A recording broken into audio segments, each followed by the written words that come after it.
నమస్కారం మేడం. నమస్కారం సార్. ఈరోజు మీ మెసేజ్. నా మెసేజ్ చాలా హ్యాపీగా ఉంది. ఇలా అందరినీ తోటి నేను మాట్లాడడం అనేది it's very great opportunity given by him. So every రోజు విడిచి రోజు సార్ మాట్లాడుతున్నారు. ఆ మెసేజెస్ అన్నీ మీ దగ్గర ఉన్నాయి. కొత్తగా విషయం చెప్పాలి అంటే నేను ఈ మధ్య 2 పుస్తకాలు చదువుతున్నాను. అండ్ ఫస్ట్ నేను చెప్పాల్సింది, ఇంట్లో ఇద్దరం ఉండడం హ్యాపీగా ఉంది. కావలసిన వంటలు చేసుకోవడం, తినడం, సినిమా రాత్రి అయ్యేసరికి భోజనం అయ్యాక ఓ సినిమా చూస్తున్నాం ఇద్దరం, చూసి పడుకుంటాము. సో పొద్దున్న లేవగానే ఏదో ఒకటి, అలాగా రోజులు ఎలా దొల్లిపోతున్నాయో మాకే అర్థం కాకుండా దొల్లిపోతున్నాయి. ఇలాగ జూమ్ క్లాసెస్ అని అవన్నీ అటెండ్ అవుతున్నారు ఆయన. మా పెద్దమ్మాయి అన్నీ అరేంజ్ చేస్తుంది. So this is what our daily routine. అందరూ కూడా కూరగాయలు కానీ ఏది కానీ ఏ అవసరాలు ఉంటే అందరూ పంపిస్తున్నారు. అందరు మాస్టర్స్కి నా ధన్యవాదాలు దానికి హెల్ప్ చేస్తున్నందుకు. దెన్ పుస్తకాల సంగతి చెప్పాలంటే ఒకటి ఫినిష్ చేశాను. I decided to live 120 years. So ఆ పుస్తకం చాలా బాగా రాశారు ఆయన. మనం 120 years ఎందుకు బతకాలి, ఎలా బతకాలి, అసలు అవసరం ఏంటి 120 years బతకడానికి, ఇవన్నీ ఆయన రాశారు. 120 years బతకాలి అంటే మనం ఒక పర్పస్ ఉండాలి దానికి. సరే 60 ఏళ్ళు 70 ఏళ్ళు బతుకుతున్నాము, ఏదో పిల్లల కోసం మనవాళ్ళ కోసం మనవాళ్ళతో ఆడుకుంటున్నాం, బాగానే ఉంది, ధ్యానం చేసుకుంటున్నాం. ఆ తర్వాత స్ట్రాంగ్ పర్పస్ ఉండాలి మనకి ప్రతి దానికి కూడా. సో ఆ పర్పస్ అనేది ఆయన చెప్తున్నారు అనమాట. ఈ పర్పస్తో అయితే మీరు 120 years ఉండాలి అని డిసైడ్ చేసుకున్నందుకు అర్థం ఉంది అని. దాంట్లో చాలా ఉన్నాయి. చిన్న పిట్ట కథలాగా చెప్తాను. ఒక కథ ఉంది. అది ఏంటంటే, ఒక విలేజ్ ఉంటుంది. ఆ విలేజ్లో చాలా గద్దలు అంటే ఈగిల్స్ అన్ని ఈగిల్స్ విలేజ్ అనమాట అది.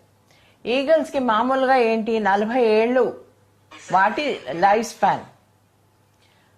అయితే సరే అన్నీ అవుతున్నాయి, చచ్చిపోతున్నాయి, 40 ఏళ్ళు వచ్చేసరికి చచ్చిపోతున్నాయి, ఏంటబ్బా ఇది అని ఒక ఈగిల్ ఏం చేస్తుంది, దానికి 40 ఏళ్ళు దగ్గరకు వస్తాయి. వాటికి ఒక టెక్నిక్ ఉందన్నమాట ఇంకా బతకడానికి. ఆ టెక్నిక్ని ఎవరన్నా ఆ ఈగిల్స్ అన్ని పాటించాలంటే కొంత దాన్ని ఏమంటారు, భయపడుతుంటాయి అవి. అయ్యో ఎందుకు, ఇది చాలా కష్టమైన టెక్నిక్ అనమాట అది. సరే అని ఒక ఈగిల్ ఏమో 40 ఏళ్ళు దగ్గర పడుతుంది. ఎలాగా చచ్చిపోతాను, ఈ టెక్నిక్ ఏదో ఉపయోగించి చచ్చిపోదాం అని ఏం చేస్తుంది, అది ఫార్ అవే ఒక కొండ మీదకి వెళ్ళి కూర్చుంటుంది. అక్కడ ఒక గూడు కట్టుకుంటుంది. గూడు కట్టుకొని రోజు ఏం చేస్తుంది, కొంచెం పక్కకి వెళ్ళి ఒక ఈక లాగేస్తూ ఉంటుంది. అలా ఒక్కొక్క ఈగ ఒక్కొక్క మన దాన్ని ఏమంటారు, ఫెదర్ లాగేసుకుంటూ కొన్ని నెలలు పడుతుంది. అది ఆ ఫెదర్స్ అన్నీ పోతాయి. పోయేసరికి దానికి వింగ్స్ ఇదైపోతాయి అన్నమాట. అప్పుడు 3-4 నెలలు అయ్యాక ఏమవుతుంది, 3-4 నెలలు అంటే ఇంకా ఎక్కువే, ఏమవుతుంది, ఇంకో కొత్త ఫెదర్స్ రావడం మొదలెడతాయి. ఆ కొత్త ఫెదర్స్ రావడం మొదలెట్టాక ఏమవుతుంది, మళ్ళా న్యూ లైఫ్ లాగా ఫీల్ అవుతుంది అనమాట అది. అప్పుడు ఆ రెక్కలు ఎగురుకుంటూ పైకి మెల్లిగా ఊళ్ళోకి వస్తుంది. ఊళ్ళోకి వచ్చినప్పుడు దానికి ఏమనిపిస్తుంది, ఇంకా హాయిగా ఉన్నాను, ఎంత బాగుంది ఇక్కడ, నా ఫెదర్స్ అన్నీ కూడా, నా వింగ్స్ అన్నీ కూడా చాలా లైట్ అయిపోయాయి అని చెప్పేసి తక్కిన వాళ్ళందరికీ చెప్పి అది మళ్ళా ఇంకా 30 ఏళ్ళు బతుకుతుంది. దీని తాత్పర్యం ఏంటంటే, మనం పాస్ట్ గురించి ఎప్పుడూ కూడా ఆలోచిస్తూ ఉంటే మన లైఫ్ స్పాన్ వేస్ట్ అవుతుంది, మనం తీసుకునే డెసిషన్స్ వేస్ట్ అవుతాయి, మనం ఎనర్జీ వేస్ట్ అవుతుంది. కనుక మనం ఎక్కువ రోజులు బతకలేము, ఎప్పుడు పాస్ట్ లో ఉండకూడదు. అది ఒక్కొక్క ఈక ఎందుకు తీస్తుంది అంటే ఒక్కొక్క పాస్ట్ ఇన్సిడెంట్ ఏదైతే అది జ్ఞాపకం పెట్టుకుందో, మనం జ్ఞాపకం పెట్టుకుంటామో అవి మెల్లగా పెరికి పారేయాలి, తీసి పారేయాలి. అప్పుడే మనం మన జన్మ అనేది ఇంకా ఇంకా ఇంకా ముందరికెళ్ళి బాగా, పాస్ట్ ఎప్పుడైతే మర్చిపోతామో ఫ్యూచర్ ఉంటుంది. ఆ ఫ్యూచర్ని బాగా డిజైన్ చేసుకోగలం, ఒక పర్పస్ మనం ఏర్పరచుకోగలం, ఒక డిటర్మినేషన్తో బతకగలం. ఇవన్నీ దాంట్లో ఆ పుస్తకంలో ఉన్నాయి. ఇంకా చాలా ఉన్నాయి, చాలా బాగుంది ఆ పుస్తకము. And now I'm reading Sita. Sita కూడా చాలా అద్భుతంగా పుస్తకం. మీరు వింటున్నారు సరోజ గొల్లపల్లి దగ్గర, చాలా బాగా చెప్తున్నారు, రీడ్ చేస్తున్నారు ఆవిడ స్టోరీ. చాలా బాగుంది అది. అండ్ సీత గురించి నిజంగా కొత్త యాంగిల్లో తెలుసుకుంటున్నాము సీత యొక్క గొప్పతనము.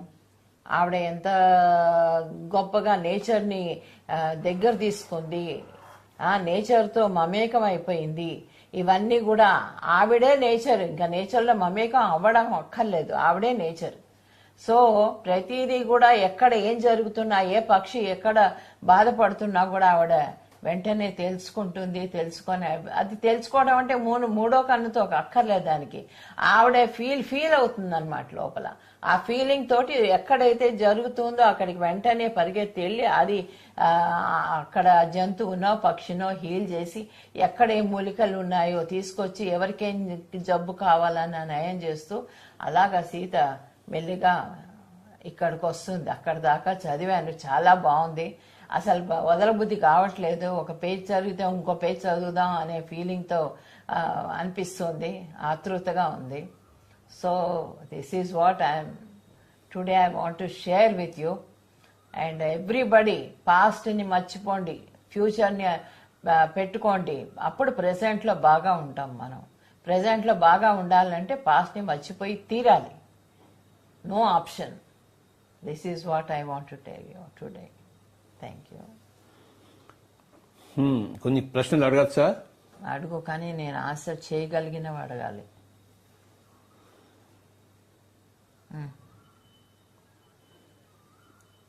నెల నుంచి ఇక్కడే ఉన్నారు, మరి మీ బెంగళూరు మీ ఆశ్రమం మీ మిస్ కావటం లేదా?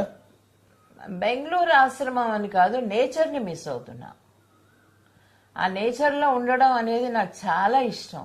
చుట్టూ చెట్లు పుట్టలు అవన్నీ అక్కడ ఎక్కువ. నేను బయటికి తలుపు తీసుకొని బయటికి రాగానే ఎదురుగుండా మామిడి చెట్లు, ఏంటి కూరగాయల మొక్కలు, ఇవన్నీ అవి నేను మిస్ అవుతున్నాను.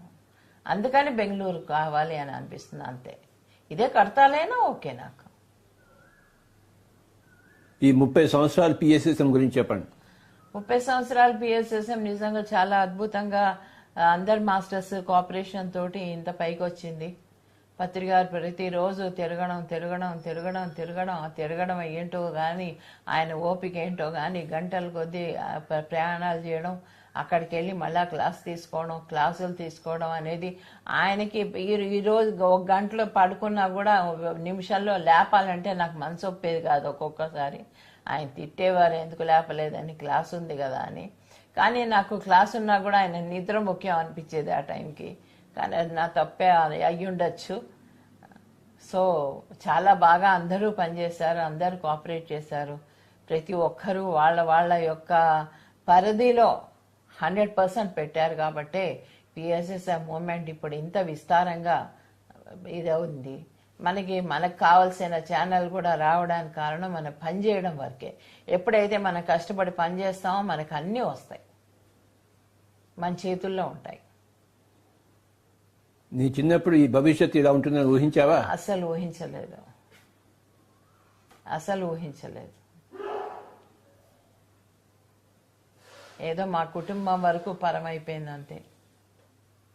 ఆ రోజుల్లో ధ్యానం అనేది లేదు ఇంట్లో, పూజలు వ్రతాలు. పొద్దున్న లేచి మా నాన్నగారు గంట కొట్టంగానే వెళ్ళిపోయి ఆయన ప్రసాదం తీర్థం ఇవ్వంగానే బస్ అయిపోయింది. రాఘవేంద్ర స్వామి మీ ఇలవేల్పా? ఎస్, ఇలవేల్పు. చెప్పండి ఆయన గురించి. ఆయన గొప్ప యోగి. ఆయన సంసారం అది వదిలిపెట్టేసేసి చిన్నప్పుడే పెళ్ళామను ఒక కొడుకు ఉన్నారు ఆయనకి. ఆ వదిలిపెట్టి సన్యాసం తీసుకొని అంటే ఒకళ్ళు చెప్తారనమాట, ఆయన గురువు చెప్తాడు, నువ్వు ఇంకా సన్యాసిగా మారాలి, నువ్వు ఇంకా లోకం కోసం పనిచేయాలి అని. అలాగా ఎన్నో మిరకల్స్ చేస్తూ అందరినీ ఏదైనా జబ్బు వచ్చిన వాళ్ళకి నయం చేస్తూ చచ్చిపోయిన వాళ్ళని కొన్ని ఇద్దరు ముగ్గురిని బతికించడం కూడా జరిగింది. అలాగా ఆయన అన్ని ఊళ్ళో తిరుగుతూ ఒక యోగిగా ఆయన జీవ సమాధి అయ్యారు. మంత్రాలయం బాగా వెళ్ళేవారా? చాలా వెళ్ళేదాన్ని. ఒక భక్తి ఉండేది. ఆ భక్తితో ప్రదక్షిణాలు చేయడం. అక్కడ ధ్యానం అనేది ఎప్పుడు నేను చేయలేదు. నమస్కారాలు చేయడంతో అది సేవ అనమాట, అంతే. అక్కడ అందరూ సేవ అంటారు దాన్ని. ఆ సేవ చేస్తూ ఉండేదాన్ని. మహోతార్ బాబాజీని ఎప్పుడైనా కలిసారా? కలిశాను ఇన్ ద సెన్స్ ఫిజికల్గా కాదు, బట్ మెసేజెస్ అవన్నీ చాలా నాకు వచ్చాయి. కాస్త ఎక్స్పీరియన్స్ చెప్పండి బాబాజీ గారితో. బాబాజీ గారితో మీరు అక్కడ ఆశ్రమానికి వెళ్ళారు కదా, ఆ సంగతి చెప్పండి. సో ఒక రోజు అదే సంవత్సరం నా జ్ఞాపకం రావట్లేదు. అప్పుడు మా మ్యారేజ్ డే యాక్చువల్లీ. ఆ మ్యారేజ్ డేకి ఈయన విజయవాడలో ఉన్నారు. విజయవాడలో ఉంటే నేను కంప్యూటర్ ముందర కూర్చొని నేను ఏదో వర్క్ చేసుకుంటూ ఉన్నప్పుడు అనిపించింది, వాళ్ళ నేను ఒక్కదాన్ని ఉన్న, పిల్లలు ఇద్దరు లేరు, వాళ్ళ ఇళ్లలో ఉన్నారు. ఒక అమెరికాలోను, ఒక అమ్మాయి ఇండియాలో అయినా వాళ్ళ అత్తగారింట్లోను. సో ఒక్కదాన్ని ఉన్నాను. ఇదేంటి ఈయన ఈరోజు కూడా ఇంటికి రాలేదు అనే బాధతోటి మెల్లగా ఆ బాధ కాస్త ఏడుపులోకి దిగింది. ఆ ఏడుపు ఈయన నుంచి మారిపోయి, బాబాజీ నన్ను నీ దగ్గర పిలుచుకొని ఏడవడం మొదలెట్టాను గట్టిగా. అస్సలు కళ్ళల్లో నీళ్ళు ఆగకుండా వచ్చాయన్నమాట. ఎలాగన్నా పిలుచుకో అని. అదేంటో తెలియదు, ఎలా ట్రాన్స్ఫర్ అయిందో బాబాజీ మీదికి ట్రాన్స్ఫర్ అయిపోయింది అది. సో కంప్యూటర్లో వెంటనే సెర్చ్ చేశాను, ఎలా వెళ్ళాలి, ఎక్కడికి వెళ్ళాలి. కాత్గోడం అనే ఒక స్టేషన్ ఉంటుంది, ఢిల్లీ నుంచి కాత్గోడం ట్రైన్ ఎక్కాలి. ఇలాగ ప్లాన్ చేసుకుంటూ నాకు ఒక్కదానికి నేను టికెట్ బుక్ చేసుకున్నది ఏంటి, జనరల్ కంపార్ట్మెంట్లో వెళ్ళాలన్నమాట, స్లీపర్లో, నాన్ ఏసీ. ఏసీ తప్ప నేను అసలు మామూలుగా అయితే వెళ్ళను. కానీ అది ఆ మూడ్లో ఏం జరిగిందో ఏమో తెలియదు, ఏసీ కాదు ఏమి కాదు, నేను వెళ్ళాలంతే అని చెప్పేసి సింగిల్ టికెట్ బుక్ చేసుకున్నాను. అయిపోయింది. టికెట్ బుక్ చేసుకున్నాక బెంగళూరుకి వెళ్ళాను. అప్పుడు ధ్యాన మహిళా కార్యక్రమం జరిగేది ఎవ్రీ మంత్ 15th. సో నేను అక్కడికి వెళ్ళేసి క్లాస్ అయ్యాక ఒక అబ్బాయి, అశోక్ అనే అబ్బాయి వచ్చాడు. ఆ అబ్బాయి గడ్డాల మీసాలు బాగా పెంచుకొని మౌన ధ్యానం చేస్తున్నాడు అనమాట ఒక 41 days. సో ఆయన నా దగ్గరకు వచ్చి తన ఎక్స్పీరియన్స్ చెప్పాలని, నా ఎక్స్పీరియన్సెస్ వినాలని వచ్చాడు. వచ్చి పైన మేడం మీద కారిడార్లో కూర్చుంటే ఆయన అన్ని చెప్తుంటే నేను చెప్తున్నాను, ఇలాగ నేను వెళ్ళాలనుకుంటున్నాను మహోతార్ బాబాజీ దగ్గరికి, ఇలా టికెట్ బుక్ చేసుకున్నాను. అంటే నేను కూడా రావచ్చా మేడం అన్నారు. అంటే రావచ్చమ్మా, నేను కూడా ఒక్కదాన్ని వెళ్తున్నాను అంటే సరే అని చెప్పేసి ఆయన వెంటనే టికెట్లు అన్ని బుక్ చేసుకున్నాడు. నాకు కూడా రావడానికి నేను వెళ్ళడానికే బుక్ చేసుకున్నా, రావడానికి బుక్ చేసుకోలే. అక్కడి నుంచి ఢిల్లీకి, ఢిల్లీ నుంచి హైదరాబాద్కి నాకు బుక్ చేసి తను బెంగళూరుకి బుక్ చేసుకున్నాడు. అయిపోయింది. వెళ్ళిపోయాక స్టేషన్లో నేను మామూలుగా అయితే ఏసీ లేదు కదా, ఎలాగా అందులో చెమటలు ఇలా కారిపోతున్నాయి ఢిల్లీలో ఎండాకాలం. అలాగే ఎక్కి కూర్చున్నాను. అందరితో మెల్లగా కబుర్లు వేసుకున్నాను, ఎందుకు వెళ్తున్నారు అంటే ఇలా ధ్యానం చెప్పడానికి బాబాజీ దగ్గరికి వెళ్తారా అంటే అవును ధ్యానం చెయ్యడానికి వెళ్తున్నా, చెప్పడానికి కాదన్నా. అవునా, అలాగా, ఎంత బాగుంటుంది కదా అక్కడ. అప్పుడు అందరు అంటారు బాబాజీ పర్మిషన్ లేనిది ఎవరు రారు ఇక్కడికి అని. అంటే అవునా అని చెప్పేసి నేను వాళ్ళతో మాట్లాడుతుంటే ఇంతలో అబ్బాయి వచ్చి, మీకు ఏసీలో ఒక సీటు ఖాళీగా ఉంది, మీరు ఇలా అక్కడ పడుకోండి, నేను నాన్ ఏసీలో అడ్జస్ట్ అవుతాను అన్నాడు. అంటే సరే అని చెప్పేసి ఏసీలోకి వెళ్ళి పడుకొని నిద్రపోయాను. పొద్దున్న 4 గంటలకి కాత్గోడం అనే స్టేషన్ వచ్చింది. వచ్చినప్పుడు నేను దిగి అబ్బాయి దిగి అసలు బయట చూస్తే ఆ ప్రపంచం ఎంత అద్భుతంగా ఉందో.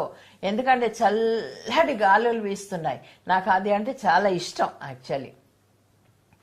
ఏదో దుప్పటి కప్పుకోవాలి, స్వెటర్లు వేసుకోవాలి కదా, అలా చూస్తూ ఉన్నాను అనమాట ఆ యొక్క ప్రపంచాన్ని. సరే అక్కడి నుంచి ద్వారాహాట్ అని అక్కడికి వెళ్ళాం. అక్కడ ఒక ఆశ్రమంలో అప్పుడే వేదానంద బాబా అక్కడ కలిశారు నాకు. చూశాను. చూసిన తర్వాత ఒక చోట ఉన్నాం, ఒక ఆశ్రమంలో ఉన్నాం. ఆశ్రమంలో ఉంటే నేను అక్కడ కూర్చొని ఆలోచిస్తున్నాను, ఏంటి అందరినీ వదిలేసి వచ్చాను, ఇల్లు నీ అన్నీను అని ఇలా అనుకుంటూ ఉంటే బాబాజీ వాయిస్ వినపడింది నాకు. ఏమని వినిపించింది, నువ్వు ఎవరి గురించి ఆలోచించద్దు, పిల్లలు మొగుడు ఇల్లు ఇవేమీ ఆలోచించదు, ఇక్కడికి వచ్చావు నువ్వు ధ్యానం చేసుకో, నేను ఉంటాను నీతోటి అని చెప్పేసి ఆయన నాకు చెప్పారనమాట. అంటే అయిపోయింది. నేను ఇలా ఫోన్ పెట్టాను, ఆ మెసేజ్ వచ్చిందో లేదో ఈయన ఫోన్ వచ్చింది అక్కడికి. ఈయన నీ పిల్లలు మర్చిపో, నన్ను మర్చిపో, ఇల్లు మర్చిపో, సేమ్ ఏదైతే బాబాజీ చెప్పారో అదే ఈయన చెప్పారు. దాంతో నాకు కన్ఫర్మేషన్ వచ్చేసి నేను అక్కడే ఉన్నాను. అక్కడి నుంచి మళ్ళా కుకుచీనా అని అక్కడికి వెళ్ళాలన్నమాట. అక్కడ ఒక జోషి అని ఒక ఆయన మాకు పరిచయం అయ్యాడు.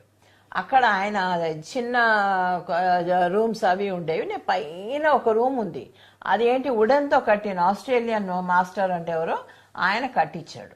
చాలా బాగుంది, రౌండ్గాను. నాతో వచ్చిన అబ్బాయి కింద ఎక్కడో పాపం ఉన్నాడు, నాకు మాత్రం పైన ఉంటానని చెప్పాను. అది ఒక్కదాన్ని అనమాట. చీకటి పడితే పిన్ను వేస్తే కూడా వినపడుతుంది, అంత సైలెంట్ ప్లేస్ అది. అక్కడికి వెళ్ళాను. అక్కడికి వెళ్ళినప్పుడు పైకి వెళ్ళి కూర్చున్నాను. ఆ రోజు వెంటనే వెళ్ళంగానే మేము పైకి కొండ మీదకి వెళ్ళిపోయాము, మహావతార్ బాబాజీ కొండ మీదకి. అక్కడ ఏం చేశాను, పాలును పళ్ళు తీసుకెళ్ళాను. ఫ్లాస్క్లో పాలు, వేడివేడి పాలును పళ్ళు తీసుకొని వెళ్ళాను అనమాట. సరే ధ్యానం చేసినంతసేపు చేశాను. కిందంతా నీళ్లు పైనుంచి చిన్న చిన్న తుప్పర్లు పడుతున్నాయి. అలాగే కూర్చున్నాను తడి. కూర్చొని ధ్యానం చేస్తుంటే యుక్తేశ్వర గిరి కనిపించారు. ఆ యుక్తేశ్వర గిరికి అనిపించి అలాగ వెళ్ళి ఆయన ఒళ్ళోనే పడుకున్నట్టు నాకు ఆయన ఒళ్ళోనే పడుకున్నాను. యాక్చువల్లీ పడుకున్నప్పుడు కానీ నేను ఆయన ఒళ్ళో పడుకున్నాను, కానీ అది మా నాన్నగారు ఒళ్ళో పడుకున్నట్టు అనిపించింది. ఆ ఫీలింగ్ వచ్చింది. అప్పుడు అనమాట ఎక్కడికి వెళ్ళిపోయావు నేను అడుగుతున్నాను అనమాట మా నాన్నగారిని. ఎందుకంటే మా చిన్నప్పుడే ఆయన పోయారు కాబట్టి ఎక్కడికి వెళ్ళిపోయావు, మేము బాబా అంటాం అనమాట. ఎక్కడికి వెళ్ళిపోయావు బాబా, ఎక్కడికి వెళ్ళిపోయావు బాబా, మమ్మల్ని చిన్న పిల్లలుగా వదిలేసి ఎక్కడికి వెళ్ళిపోయావు అంటే, ఎక్కడికి వెళ్ళలేదు, మీతోనే ఉన్నాను, మీకోసమే ఉన్నాను అని చెప్పేసి అది యుక్తేశ్వరగిరి చెప్తున్నారు అనమాట. సరే అయిపోయింది, అక్కడ ఎక్స్పీరియన్స్ అయిపోయింది. ఎక్స్పీరియన్స్ అయిపోయాక పళ్ళు పాలు తాగేసి ఇంకా నిద్ర వచ్చింది. మెల్లిగా ఏదైతే తెచ్చుకున్నానో ఆ సంచిని మూట కట్టుకొని తల కింద పడుకొని నిద్రపోయాను అక్కడే. ఆ నిద్రలో వచ్చిన ఎక్స్పీరియన్స్ ఇదనమాట. సో నిద్రపోయిన తర్వాత మెల్లిగా కిందకి దిగి వచ్చేసాం.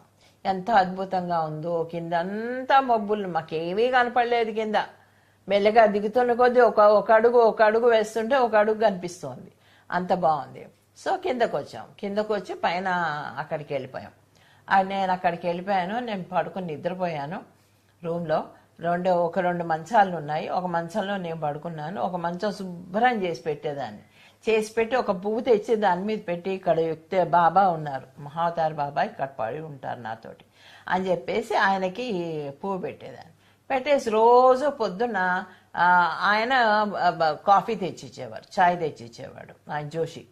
ఆయన తెచ్చిచ్చాక అది తాగేసి ఆయన ఇచ్చిన మ్యాగీ ఉండేది, మ్యాగీ బ్రేక్ఫాస్ట్ చేసుకొని నేనేం చేశాను, 9 దాకా పడుకునేదాన్ని. ఎందుకంటే 5 గంటల దాకా ధ్యానం చేసేదాన్ని రాత్రి కూర్చొని. అందుకని పొద్దున్న దాకా పడుకునేదాన్ని. పడుకొని 9 గంటలకు లేచి ఫ్రెష్ అప్ అయ్యి బ్రేక్ఫాస్ట్, ఈ చాయ్ ఇవన్నీ తాగి అలా కొండల మీద తిరుగుతుంటే ఏదో స్వర్గంలో విహరిస్తున్నానా అని ఆ ఫీలింగ్ వచ్చిందనమాట. అక్కడ తిరిగాక మళ్ళా రావడం, మళ్ళా ధ్యానం చేసుకోవడం. ఒక పుస్తకం తీసుకెళ్ళాను ఆ టైంలో. ఆ పుస్తకం ఏంటంటే శ్రీ ఎం పుస్తకం. ఆ పుస్తకంలో అంతా మహావతార్ బాబాజీ గురించే ఉంది. ఆయన ఎలా మహావతార్ బాబాజీని చేరాడో అదంతా, ఆ జర్నీ అంతా ఆ పుస్తకంలో ఉంది. చాలా బాగుంది. ఆయన అంతకుముందు జన్మ గురించి చెప్పాడనమాట. ఈ జన్మలో ఇంకా బతికే ఉన్నారు ఆయన. అంతకుముందు జన్మలో శ్రీ ఎం అంటే మధు అనమాట ఆయన పేరు. ఆ మధు అనే ఆయన గురించి ఆయన రాశాడనమాట ఆయన జన్మ. చాలా అద్భుతంగా ఉంది ఆ బుక్. చదువుతుంటే నిజంగా ఈ పేజీ అయిపోతే మళ్ళీ అయిపోతుందేమో, ఎందుకంటే 11 రోజులు ఉన్నాను నేను. సో ఆ 11 రోజులు నేను అక్కడ ఈ పుస్తకం చదువుకుంటూ అక్కడ కొండల మీద తిరుగుకుంటూ ధ్యానం చేసుకుంటూ ఇలా గడిపాను అనమాట.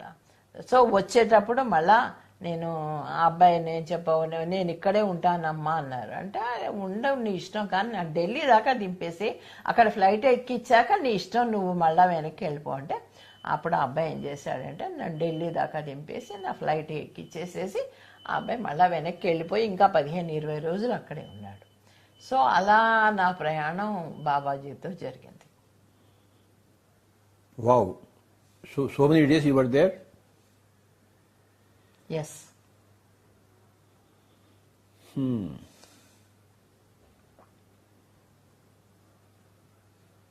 ఇంకా హిమాలయాలు ఎక్కడెక్కడికి వెళ్ళారు? హిమాలయాల్లో ఎక్కడికి వెళ్ళాను అంటే ఇటు బద్రీ కేదారు, ఉత్తరకాశీ, గంగోత్రి, అటువైపు అంతా వెళ్ళాము. బద్రీ కేదారు, అమర్నాథ్, అమర్నాథ్, నేపాల్లో అన్ని చూసాము.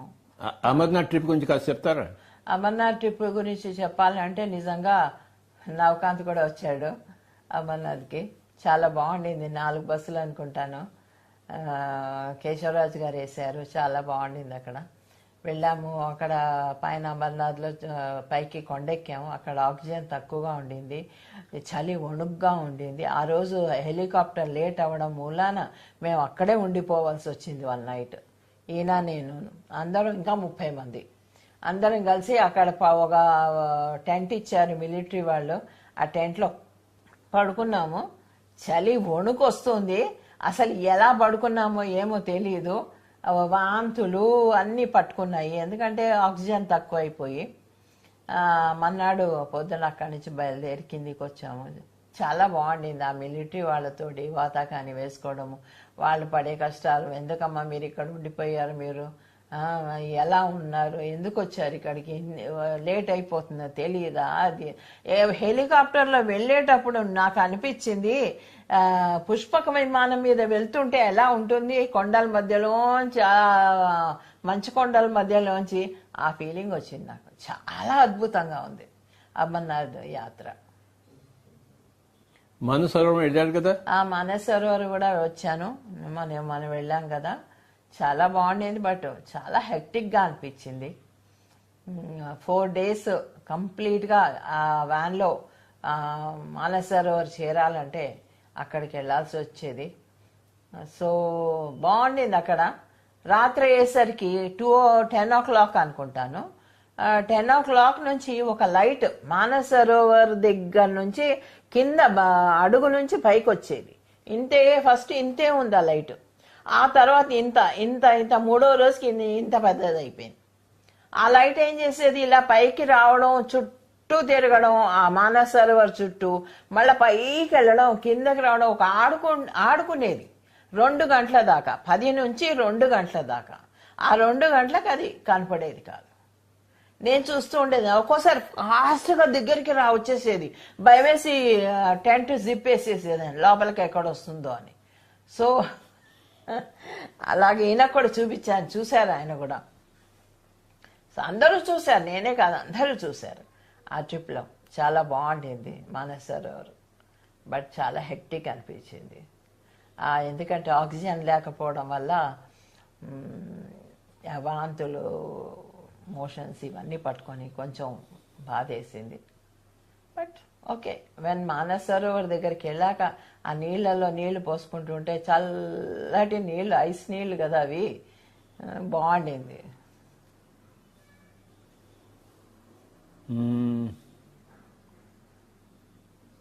ఇంకా అడవుల్లోకి వెళ్ళేవారా మీరు ట్రెక్కింగ్స్లో? ట్రెక్కింగ్స్లో వెళ్ళేదాన్ని, కానీ నడవలేకపోయేదాన్ని. వెళ్ళేదాన్ని. ఏది తుమ్మూరు తీర్థం ఒకటి, రామకృష్ణ తీర్థం ఒకటి, ఏదో ఉంది భీముని కొలను ఒకటి, శ్రీశైలం దగ్గర.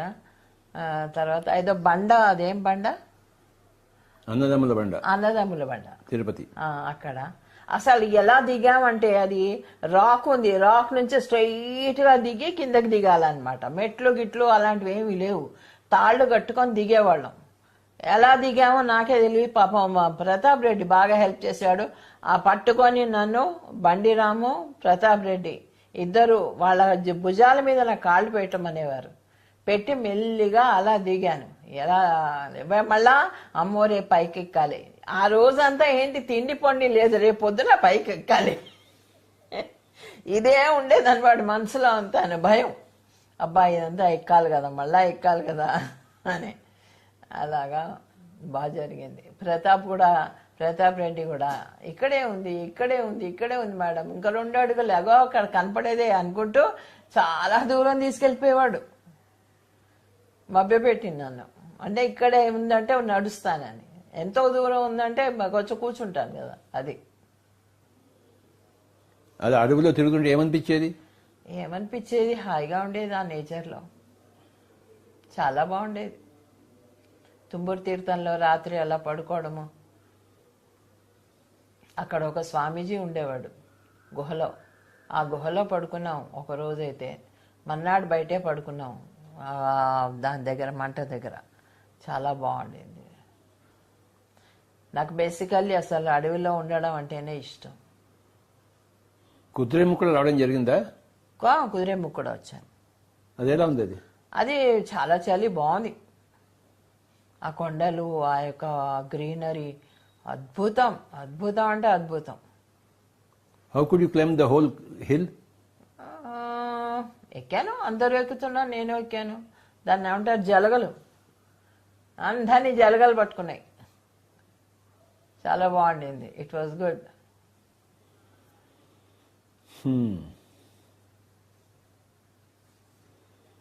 ఫస్ట్ ధ్యాన మహాయజ్ఞం కర్నూలు ఎలా జరిగింది? ఫస్ట్ ధ్యాన మహాచక్రంలో మున్ని పెళ్ళయింది కదా, అది ఆ హడావిడిలో ఉన్నాను ఎక్కువగా. అవన్నీ అరేంజ్మెంట్స్, దానికి కావాల్సినవన్నీ తీసి పెట్టడం, ఈ అరేంజ్మెంట్స్లో ఎక్కువ నేను స్పెండ్ చేశాను కాబట్టి అక్కడ ఎక్కువ పార్టిసిపేట్ చేయలేకపోయాను. But good. ఇంట్లోంచే వంట చేసి అక్కడ వర్కర్స్ అందరికీ ఒక 15 రోజుల ముందర నుంచి కూడా అక్కడ టెంట్లు వేసే వాళ్ళకి వీళ్ళకి అన్ని ఇంట్లోంచే వండి పంపించేదాన్ని.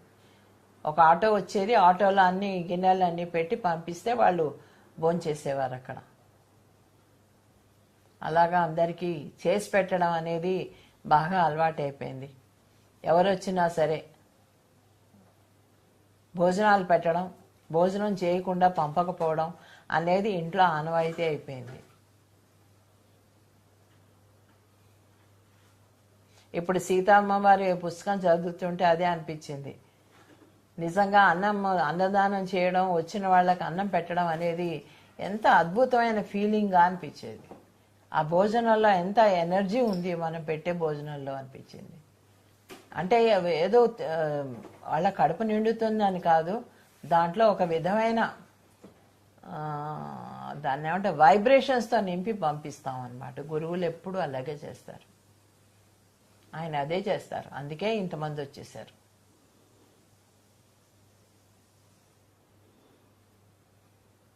కర్నూలులో ఫస్ట్ టైం ఉద్యోగం రిజైన్ చేసినప్పుడు ఏమనిపించింది? బాధ అనిపించింది. పిల్లలు ఉన్నారు కదా. తిట్టుకున్నావు నన్ను? తిట్టుకోలేదు. అదే చేయలేదు. ఎప్పుడు తిట్టుకోవాలనే ఆలోచన రాలే. నెక్స్ట్ పిల్లలకి ఎలా అనే ఇదే ఉంది కానీ. But was it expected earlier? Yeah, expect చేశాను. So it was not a sudden thing? It was not sudden thing. But ఎప్పుడు జరుగుతుందా అనేది, ఈ రోజు జరుగుతుందా రేపు జరుగుతుందా అట్లాంటివి తెలియదు కాబట్టి సడన్ గా వచ్చి నేను రిజైన్ చేశానని చెప్తే కొంచెం ఇదైపోయింది సార్. యాంగ్జైటీగా ఉండేది ఎలాగా అని. మీ పెళ్లి ఏ ఊర్లో జరిగింది? యాదగిరిగుట్ట.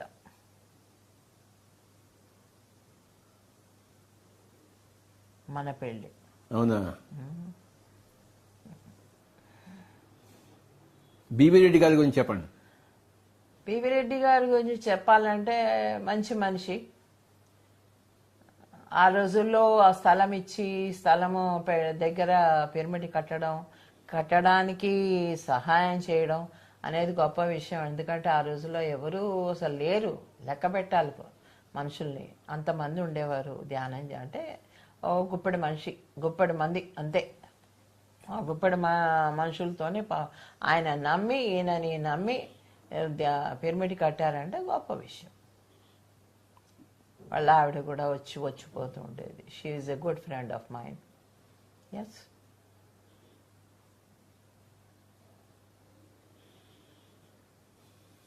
యేసు ప్రభువుతో మీ యొక్క సంపర్కం? చాలా ఉంది. యేసుప్రభుతో సంపర్కం చాలా చెప్పాను, అందరికీ చెప్పాను. ఏముంది, నాకు హీలింగ్ నేర్పించారు ఆయన. నేను రాఘవేంద్ర స్వామి కోసం వెయిట్ చేస్తుంటే ఆయన వచ్చారు. ఆయన వచ్చి నాకు హీలింగ్ ఎలా చేయాలి, ఎందుకు చేయాలి, చేసేటప్పుడు నీ మూడు ఎలా ఉండాలి, నువ్వు ఎలా ట్రాన్స్ఫర్ చేయాలి ఎనర్జీస్, వాళ్ళ కర్మలు తీసుకోగలవా, ఇవన్నీ క్వశ్చన్స్ తర్వాత ఆయన నాకు హీలింగ్ చేయడం నేర్పించారు. డాక్టర్ శ్రీపాద పినాకపాణి గారి గురించి చెప్పండి. డాక్టర్ శ్రీపాద పినాకపాణి గారు నిజంగానే చాలా గ్రేట్ మనిషి. ఆయన చాలా గొప్ప మనిషి. ఆయన వాళ్ళ ఫ్యామిలీ తోటి నాకు బాగా ఫ్రెండ్షిప్ అయింది. వాళ్ళ అమ్మాయి నా వయసు అమ్మాయే. సో మేము ఇద్దరం కలిసి సంగీతం నేర్చుకుందామని ఇంట్లోనే ఒక మనిషి, ఒక మాస్టర్ని పెట్టి వాళ్ళ అమ్మగారు మాకు సంగీతం నేర్పారు. ఆయన 4 రోజులు 5 రోజులు నేర్చుకున్న, వారం నేర్చుకున్నామేమో, అయిపోయింది, మూసేసాము దుకాణం. తర్వాత ఆయన ఫస్ట్ ఈయన చూడంగానే ఈ ఫ్లూట్ విని చాలా బాగా భావిస్తున్నాడు ఈ కుర్రాడు, వాళ్ళ అమ్మాయికి చేసుకుందామని ప్లాన్ చేశారు. సో ఎప్పుడైతే నాకు ఆయనకు వైఫ్ ఉంది, ఒక సంసారం ఉంది అని తెలియగానే వెంటనే పాపం she understood and really they were very much happy with our family. వస్తుండేవారు. ఎప్పుడైనా ఆవిడ కడపలో రేడియోలో పాడేదన్నమాట. ఆవిడ అక్కడికి వెళ్ళినప్పుడల్లా ఆయనకి భోజనం నేనే తీసుకెళ్తూ ఉండేదాన్ని. ఒక్కొక్కసారి ఆయన, ఎందుకమ్మా నువ్వు వస్తావు ఇంత దూరం, నేను వస్తాను ఇంటికి, నేను భోజనానికే కదా నేను వచ్చి చేపిస్తానని చెప్పేసి ఆయన వస్తూ పోతూ ఉండేవారు. ఒకసారి నాకు తేలు కుట్టింది. తేలు కుడితే అక్కడ ఇంట్లో ఫస్ట్ టైం అనమాట తేలు కుట్టడం. నాకు 4-5 సార్లు కుట్టింది. కాబట్టి ఆ రోజు ఆయనే చెవిలో మందేసి ఇంటికి వచ్చి, వాళ్ళ అబ్బాయి, 2 అబ్బాయిలు కూడా డాక్టర్లే. ఒక అబ్బాయి మువ్వగోపాల్ అని, ఆ అబ్బాయి లాస్ట్ అబ్బాయి. ఆ అబ్బాయి చాలా ఏదన్నా వస్తే చాలు వాళ్ళకే చెప్పేదాన్ని. పిల్లలకి ఏదన్నా కావాలన్నా, పిల్లలకి ఏమన్నా నలతగా ఉన్నా, జ్వరం వచ్చినా వాళ్ళు వచ్చి చూసి వెళ్తుండేవారు. ఎందుకంటే ఈయన ఎప్పుడు ఉండేవారు కాదు కాబట్టి.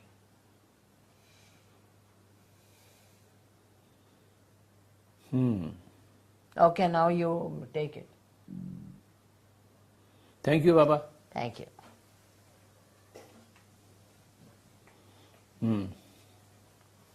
Be happy.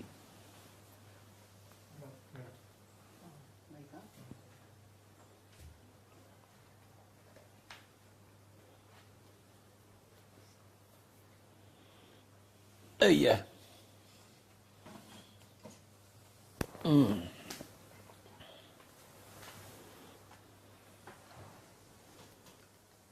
అందరికీ నమస్కారం. పిరమిడ్ మాస్టర్ అందరికీ నమస్కారం.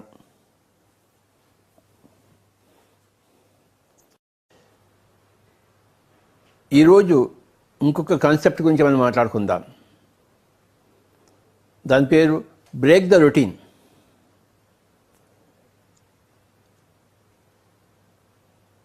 అంటే ఎప్పుడు మనం చేసినట్టు మనం చేయకూడదు. ఏదో కొత్త మార్కు పెట్టాలి, కొత్త ట్విస్ట్ ఇవ్వాలి కథకి. అందుకోసం ఈరోజు నేను ఇక్కడ కూర్చున్నాను, మేడం గారు మాట్లాడిచ్చారు. అది కొత్త ట్విస్ట్ కథకి. అంటే అనుకోంది జరగడం, అప్పటికప్పుడు బ్రేకింగ్ ద రొటీన్. ఇక్కడ కూర్చునే బదులు నేను ఇక్కడ కూర్చున్నాను. నేను మొదలుపెట్టే బదులు మేడం మొదలుపెట్టారు. That is called breaking the routine. ఇవాళ కాన్సెప్ట్ కూడా నేను బ్రేక్ ద రొటీన్ గురించి చెప్పదలుచుకున్నాను. కనుక దాంతో డెమాన్స్ట్రేషన్ జరిగింది. అంటే ఒక గొప్ప ఎన్లైటన్మెంట్ ప్రిన్సిపల్ ఏంటయ్యా అంటే బ్రేక్ ద రొటీన్. అంటే ఎప్పుడు ఒక విధంగా ఒక మూసలో చేస్తుంటాము, దాన్ని బ్రేక్ చేయాలి. మనం ఇంకో మూసలో వెళ్ళాలి.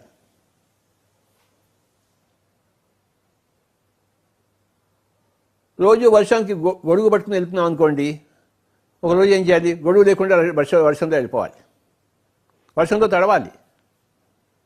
దాన్ని ఏమంటారంటే బ్రేక్ ద రొటీన్.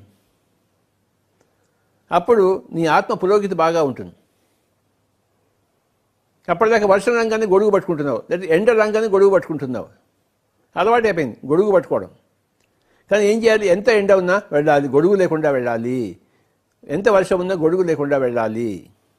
అది బ్రేక్ ద రొటీన్. అంటే శరీరాన్ని తట్టుకోవాలి ఆ ఎండకి, ఆ వర్షానికి.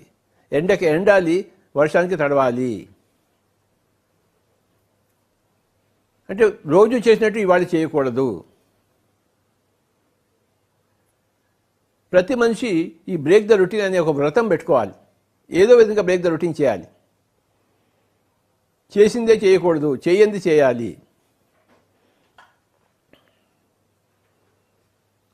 ప్రతిరోజు ధ్యానం చేస్తాము, 2 రోజులు ధ్యానం చేయకుండా కూర్చోవాలి. కావాలని కాన్షియస్గా ఇవాళ నేను ధ్యానం చేయను, ధ్యానం చేయకపోతే ఎలా ఉంటానో తెలుసుకోవడం కోసం ధ్యానం చేయకుండా ఉండాలి.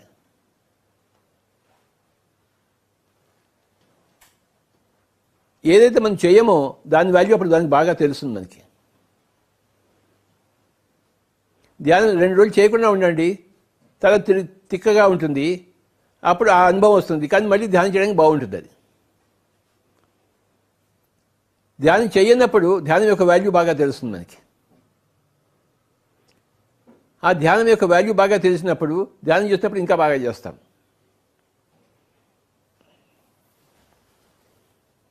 బయట ఊళ్ళకి వెళ్తాము, ఎక్కడెక్కడో ఉంటాము, ఎక్కడెక్కడో తిరుగుతుంటాము. ఇప్పుడు ఇంట్లో కూర్చుంటున్నాము ఈ 4 రోజుల నుంచి. ఇప్పుడు ఇల్లు యొక్క వాల్యూ తెలిసింది. అప్పుడు ఇంట్లో వెళ్ళాలంటే అసహ్యం, బయటకు తిరుగుదామని ఉండేది. ఇంటి యొక్క వాల్యూ తెలియదు. ఇప్పుడు ఈ లాక్డౌన్ మూలకంగా ఏం తెలిసిందంటే ఇంటి యొక్క వాల్యూ తెలిసింది.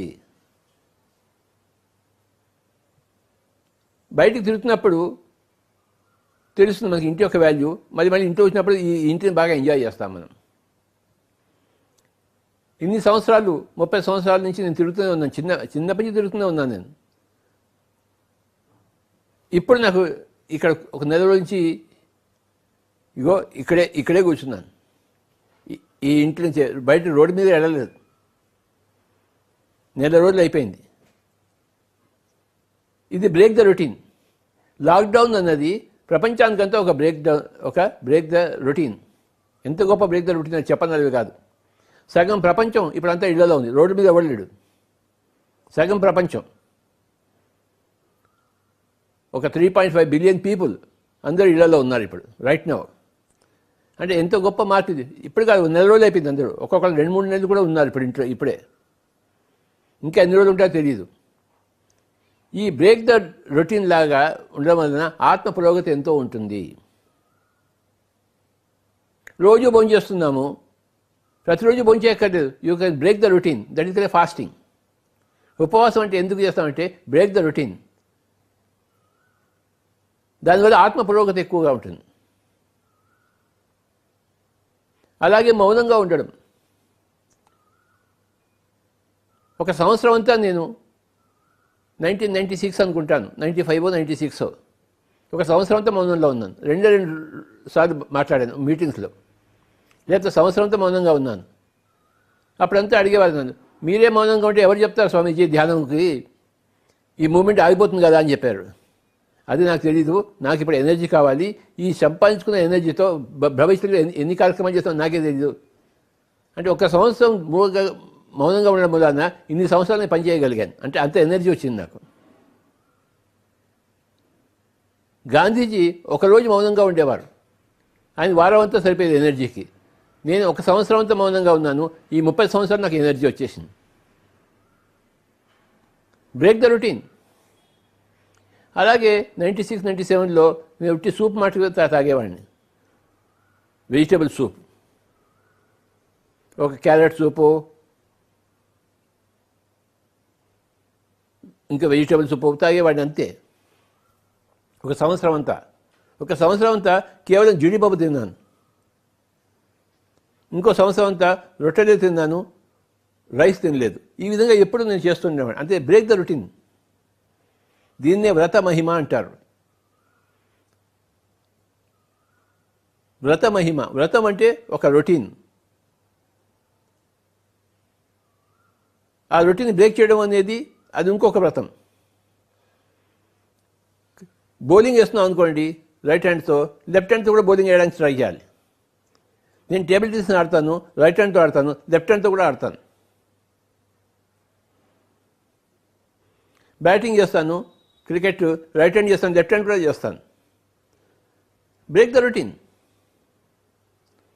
చెయ్యని పని ఎప్పుడు చేయాలి, తలపెట్టని పని తలపెట్టాలి.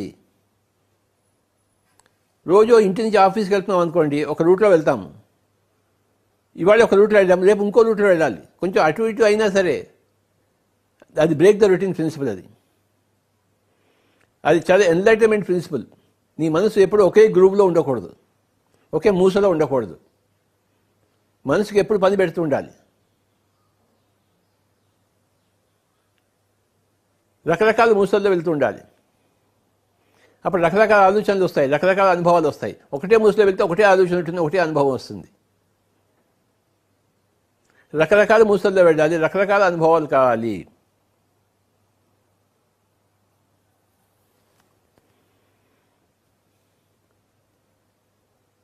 రోజు పొద్దున్న ధ్యానం చేస్తున్నాం అనుకోండి, రాత్రి ధ్యానం చేయాలి.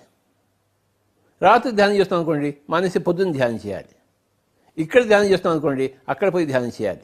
Break the routine. ఇక్కడ రోజు ఇక్కడే ధ్యానం చేస్తున్నాను, వాళ్ళ రోజుల తర్వాత అక్కడ పోయి ధ్యానం చేయండి. అది కొత్త ప్లేస్, కొత్త ప్రదేశము. కొత్త ప్రదేశంలో, కొత్త టైంలో, కొత్త సిచ్యువేషన్లో అదే ధ్యానం చేయడం అనేది ఒక కొత్త అనుభవం.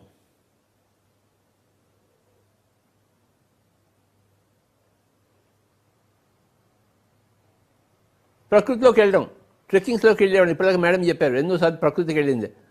ఆవిడ ఉన్నట్టుండి మహోదర బాబాజీ కేవ్కి వెళ్ళడానికి నిశ్చయించుకుంది, ఒక్కటి కూడాను. అంటే బ్రేక్ ద రొటీన్. ఎక్కడ హైదరాబాదు, ఎక్కడ మహోదర బాబాజీ కేవు, హిమాలయాల్లో వెళ్ళిపోవడానికి రెడీ అయిపోయింది. ఆవిడ 11 రోజులు ఉంది అక్కడ. Break the routine.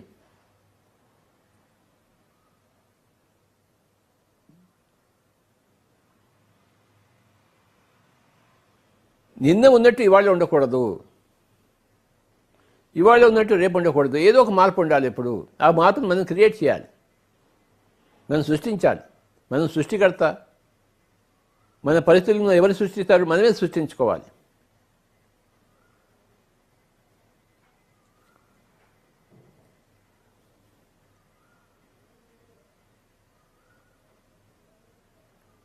తిరుపతికి వెళ్ళి గుండు చేయించుకుంటాం. ఎందుకు? Break the routine. ఆ తల లీనాలు ఆయనకేం అక్కర్లేదు. నీ తల బోడిగా ఉండడం నీకు ఒక బ్రేక్ ద రొటీన్. గుండు చేయించుకుంటే హాయిగా ఉంటుంది కదా. ఆ హాయిగా ఉండడం కోసం గుండు చేయించుకుంటాం. ఎందుకు తిరుపతిలో గుండు చేసుకుంటారంటే బ్రేక్ ద రొటీన్. నువ్వు జీవితం అంతా జుట్టుతో, నువ్వు జీవితం ఆ జుట్టు లేకుండా కొన్ని రోజులు ఉండు. నా జుట్టే అందం అనుకుంటాను మనిషికి. ఆ అందం లేకుండా కొన్ని రోజులు ఉండు. బ్రేకింగ్ ద రొటీన్ అనే ప్రిన్సిపల్కే ఆ తిరుపతి గుండు. తీర్థయాత్రలు ఎందుకు పెట్టారు మన వాళ్ళు? బ్రేక్ ద రొటీన్ కోసం.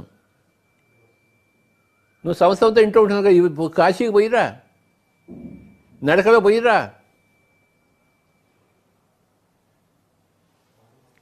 సంవత్సరం అంతా జీవితంలో ఇక్కడే ఇంట్లోనే ఉన్నావు కదా, నువ్వు కాశీకి పోయిరా. ఆ తీర్థయాత్రలు ఎందుకంటే బ్రేక్ ద రొటీన్ కోసం.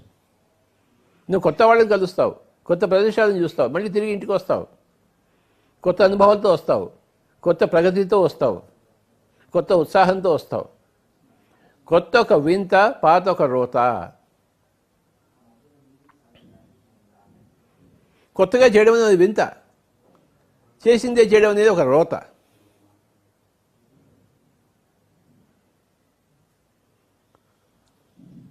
అదే వంకాయ కూర చేద్దాము, రకరకాలుగా చేసుకోవచ్చు. దాన్ని ఒక 100 వెరైటీస్గా చేసుకోవచ్చు. వంకాయ కూర ఒక 100 వెరైటీస్ చేయొచ్చు. ఆలుగడ్డ కూర రోజుకో వెరైటీ మనం తలపెట్టాలి, కొత్తగా చేసుకోవాలి. కొత్త ఒక వింత, పాత ఒక రోత. నీ జీవితం వింతగా ఉందా, రోతగా ఉందా, ఇట్స్ అప్ టు యూ.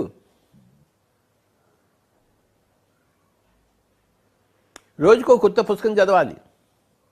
నేను 4-5 పుస్తకాలు ఒకటేసారి చదువుతుంటాను. ఒక 5 పేజీలు ఇక్కడ, 5 పేజీలు ఇక్కడ, 5 పేజీలు ఇక్కడ, 5 పేజీలు ఇక్కడ.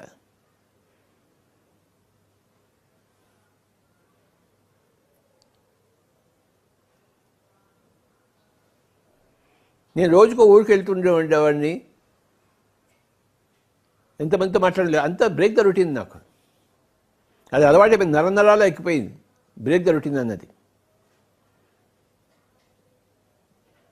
మాట్లాడిన వాడితో మాట్లాడకూడదు, విన్నవాడితో మళ్ళీ వినకూడదు, చదివిన పుస్తకం మళ్ళీ చదవకూడదు, వేరే పుస్తకాలు చదవాలి. ఒకసారి భగవద్గీత చదివాం కదా, వేరే పుస్తకాలు చదువుతాం. భగవద్గీత ఒకసారి చదివితే అంత తెలిసిపోయింది మనకి, ఇక వేరే పుస్తకం చదువుతాం. కఠోపనిషత్తు చదువుదాం, మాండూక్యోపనిషత్తు చదువుదాం, బ్రహ్మసూత్రాలు చదువుదాం, బైబిల్ చదువుదాం, ఖురాన్ చదువుదాం, Tibetan book of the dead చదువుదాం, Chinese book of the Egyptian book of the dead చదువుదాం. ఈ విధంగా ఎప్పుడు వేరే చేద్దాం. ఒక కొత్త ఊరికి వెళ్దాం,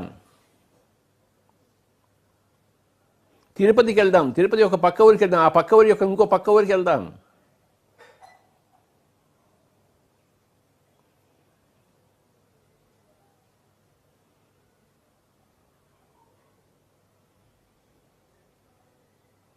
రోజుకో కొత్త చొక్కా వేసుకుందాం. వీలు ఉన్నప్పుడల్లా, వీలు లేనప్పుడు అది వేరే మాట కదా. వీలు ఉన్నప్పుడు ఎందుకు వేసుకోకూడదు కొత్త చొక్కా?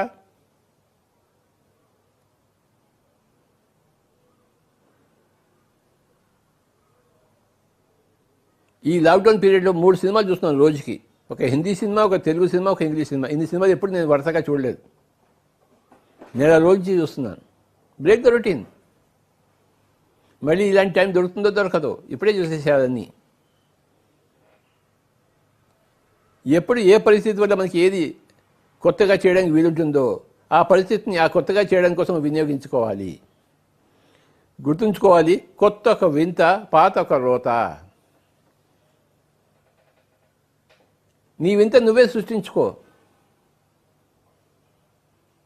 రోతలో ఉండమాకు. ప్రతిరోజు కాలు ఇటు పెడుతున్నాను అనుకో, కాసేపు కాలు మంచి ఈ కాలు తీసి ఇటువే పెట్టు. Change the routine. ప్రతి చిన్నదంటే ప్రతి పెద్దదంటే you can change the routine, break the routine. ఎప్పుడు ఇలా పెట్టడం కాదు అలవాటు ఉంది, ఈ కాలు తీసి పెట్టద్దు, ఇది ఇంకో రొటీన్. ఎప్పుడు ఇలా హాయిగా కూర్చున్నాము, ఇంకో రొటీన్ ఇలా కూర్చో. ఎందుకైనా మార్పు చేసుకోవచ్చు.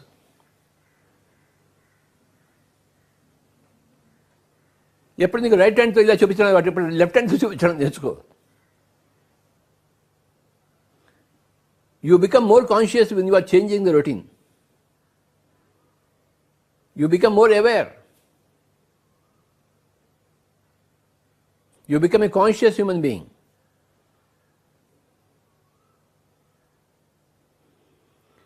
రాత్రిపూట నిద్రపోయినప్పుడు ఒకవైపు తిరిగి పడుకుంటాం మనం.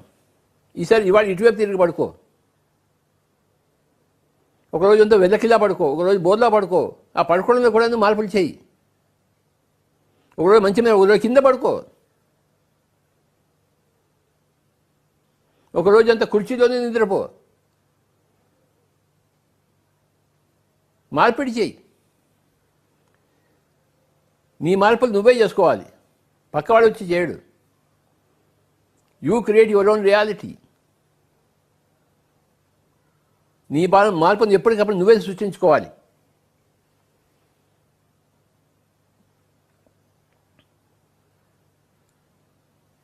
నిరంతరము మార్పులో ఉండాలి. మార్పు ఈజ్ ఈక్వల్ టు ప్రగతి. Change is equal to progress. No change means no progress. Change means progress. నువ్వు ఎన్నిసార్లు చేంజ్ చేస్తావు అన్నిసార్లు ప్రోగ్రెస్ అవుతావు. మార్పు అంటే చేంజ్, ప్రోగ్రెస్ అంటే ప్రగతి. Change is equal to progress, మార్పు ఈజ్ ఈక్వల్ టు ప్రగతి.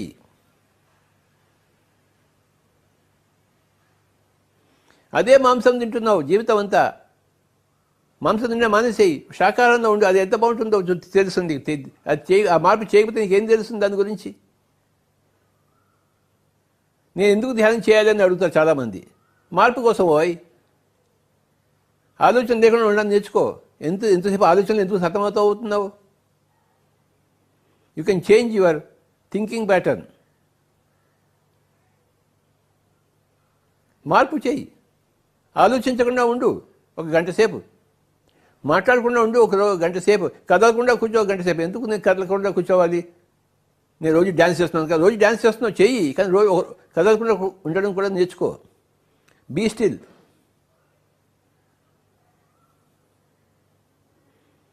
ఎందుకు ధ్యానం చేయాలంటే బ్రేక్ ద రొటీన్. ఆ మైండ్ ఎప్పుడు ఒక రొటీన్లో ఉంటుంది, ఆ రొటీన్ని బ్రేక్ చేయి. Do meditation and then you will find the beauty of breaking the routine.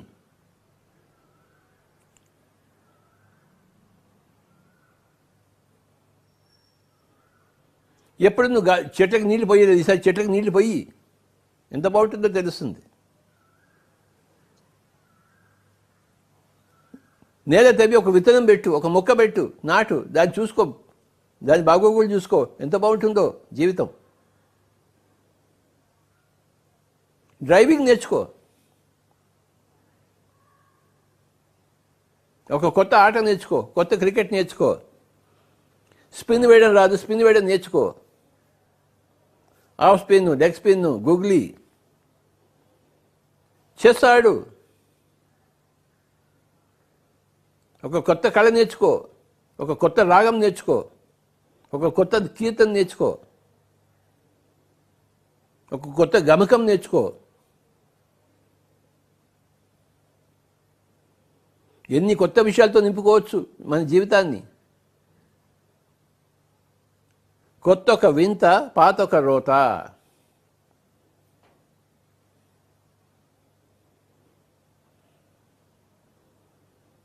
వింతలో జీవించాలి, రోతలో జీవించకూడదు. నీ వింతలకు నువ్వే కారణభూతం, నీ రోతలకు కూడా నువ్వే కారణభూతం. ఇప్పుడు ఎవడు కొత్తగా చేస్తాడులే అనుకుంటే ఆ రోతలో ఉంటావు. ఇప్పుడు కొత్త పుస్తకం ఎవడు చూస్తాడులే, ఇప్పుడు కొత్త కళ ఎవడు నేర్చుకుంటాడులే, ఇంకోసారి ధ్యానం ఎవడు చేస్తాడులే, అడవికి ఎవడు పోతాడులే, హిమాలయాకి ఎవడు పోతాడులే, హాయిగా ఇంట్లో కూర్చున్నాం కదా అంటే పాత ఒక రోత అది. Non adventurous life. అడ్వెంచర్ అంటే కొత్తగా చేయడము, వెంచర్ అంటే పాతదే చేయడము, అడ్వెంచర్ అంటే కొత్తది చేయడము, వెంచర్ అంటే చేసిందే చేయడము.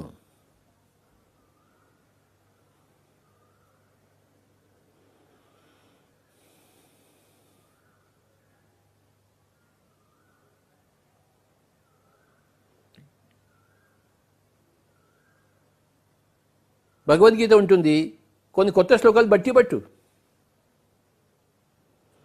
రోజుకు ఒక శ్లోకం బట్టి పెట్టి నేర్చేసుకో. పుస్తకం చూసి చెప్పడం కాదు, పుస్తకం చూడకుండా చెప్పాలి. నువ్వు బట్టి పడితే వస్తుంది అది, ఎందుకు రాదు? భగవద్గీత ఒక 100 శ్లోకాలు నేను మార్క్ చేసుకుని దాన్ని బట్టి పట్టేశాను, ప్రతి పదార్థంతో సహా. తూ అంటే ఏమిటి, చా అంటే ఏమిటి, దాంతో సహా నేను బట్టి పట్టేశాను 1983లో. 6 నెలలు పట్టింది నాకు ఒక 100 శ్లోకాలు బట్టి పట్టడానికి, అర్థం తాత్పర్యంతో సహా. నా నోటికి వచ్చేసింది 100 శ్లోకాలు. ఎప్పటికంటే అప్పుడు ఒక శ్లోకం నోట్లోంచి బయటకు వస్తుంది. యదా యదా హి ధర్మస్య గ్లానిర్భవతి భావార్థ అభ్యుత్థానమధర్మస్య తదాత్మానం సృజామ్యహం. చాతుర్వర్ణ్యం మయా సృష్టం గుణకర్మ విభాకషః తస్య కర్తారమపి మాం విద్యకర్తారం అవ్యయం. సర్వధర్మాన్ పరిత్యజ్య మాం ఏకం శరణం వ్రజ అహం త్వా సర్వపాపేభ్యో మోక్షయిష్యామి మా శుచ. 100 శ్లోకాలు నేను చెప్పగలను, ఎందుకంటే 100 శ్లోకాలు నేను నేర్చుకున్నాను, టార్గెట్ పెట్టుకున్నాను. 700 శ్లోకాల్లో 100 శ్లోకాలు టార్గెట్ పెట్టుకున్నాను. నాకు 100 శ్లోకాలు వచ్చు. రాత్రి ఎప్పుడు నాకు లేచి చెప్పమనే చెప్పేస్తాను, అర్థంతో సహా, ప్రతి పదార్థంతో సహా. ఎందుకంటే 6 నెలలు నేను దాన్ని కూర్చుని కష్టపడ్డాను, నాకు ఆ రొటీన్ రావాలని చెప్పేసి. వచ్చేసింది, ఎందుకు రాదు?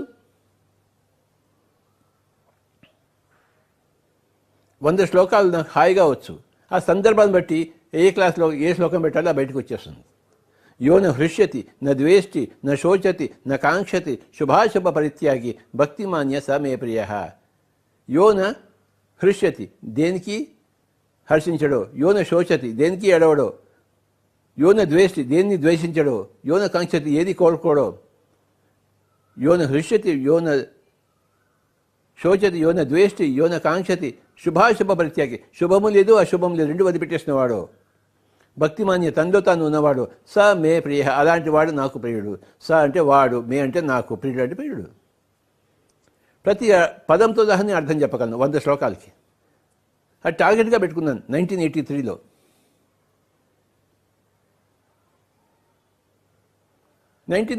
లోనే చైనీస్ ఫిలాసఫీ ఇంత పెద్ద పెద్ద పుస్తకం దొరికింది నా దగ్గర. అంటే లావోస్ దగ్గర నుంచి మావో సెట్టింగ్ వరకు ఆ చైనీస్ ఫిలాసఫర్స్ అందరి యొక్క సిద్ధాంతాలు, వాళ్ళ యొక్క టీచింగ్స్ అన్నీ ఉన్నాయి. 1000 పేజీల పుస్తకం అది చదివేశాను. 6 నెలలు పట్టింది నాకు. చైనీస్ ఫిలాసఫీ, చువాంగ్సు, లావోత్సు, మెన్షియస్, కాన్ఫ్యూషియస్, చాలామంది. నేను మళ్ళీ ఈ మధ్య రివైజ్ చేయలేదు కనుక కొంత మర్చిపోయాను, కానీ చాలా జ్ఞాపకం ఉంది నాకు. నేను చదివిన పుస్తకాలన్నీ నాకు ఇతోధికంగా జ్ఞాపకం ఉంటూనే ఉంటాయి.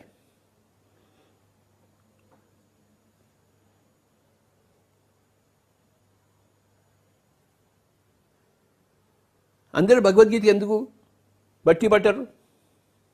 బట్టి పట్టాలి. భగవద్గీత కన్నా గొప్ప గ్రంథం ఉందా? లేనప్పుడు ఆ గొప్ప గ్రంథాన్ని మనం బట్టి పట్టాలి కదా. ముఖ్యమైన శ్లోకాలు. కర్మణ్యేవాధికారస్తే మా ఫలేషు కదాచన మా కర్మఫల హేతుర్భూర్మాతే సంగోస్త్వ కర్మణి. కర్మ చేయాలి కానీ కర్మ ఫలం ఆశించకూడదు. అకర్మడుగా ఎప్పుడూ ఉండకూడదు. Very simple. కర్మణి ఏవ అధికారహస్తే కర్మ చేయడం కోసం, ఏవంటే మాత్రమే, అధికారం అంటే అధికారము, తేవ అంటే నీకు, తే కర్మణి ఏవ అధికారస్తే మా ఫలేషు కదాచన ఆ ఫలం కోసం ఎప్పుడు కదాచన అంటే ఎప్పటికి కూడాను. కర్మణ్యేవాధికారస్తే మా ఫలేషు కదాచన మా కర్మఫల హేతుర్భూర్మాతే సంగోస్త్వ కర్మణి. కర్మ ఫలం కోసం కర్మ చేయకు, అలాగని చెప్పి ఎప్పుడు అకర్ముడుగా ఉండకు, ఎప్పుడు కర్మ చేస్తూనే ఉండు. ఎంత గొప్ప శ్లోకము. ప్రతి పదార్థంతో కోసం బట్టి పట్టేయాలి. మీరు ఎప్పుడు సంస్కృతం నేర్చుకున్నారు సార్ అంటారు. నేను ఎప్పుడు నేర్చుకోలేదు, కానీ ఈ శ్లోకాలు బట్టి పట్టేశాను ప్రతి పదార్థం సహా. ఓ 2 సంవత్సరాలు నేను జర్మన్ భాష నేర్చుకున్నాను, కానీ మళ్ళీ అది మర్చిపోయాను. దాన్ని మళ్ళీ అలవాట్లు పెట్టుకోలేదు నేను. ప్రతి ఒక్కటి చేయడం నిశ్చయించుకోవాలి. Break the routine.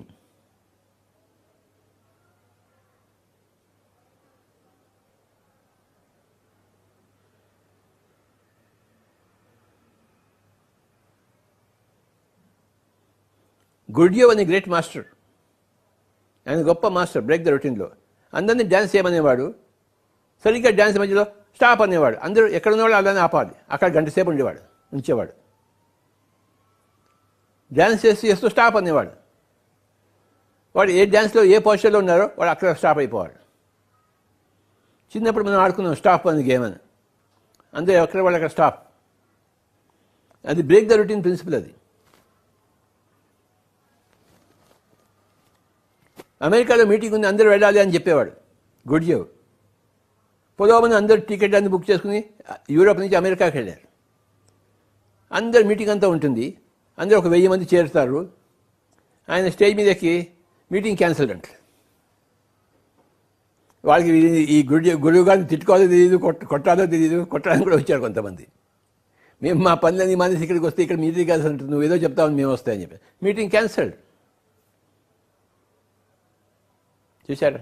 అది ఎంత గొప్ప జ్ఞాని అయితే కానీ ఆ పని చేయడు. చెప్పండి, మీరే చెప్పండి.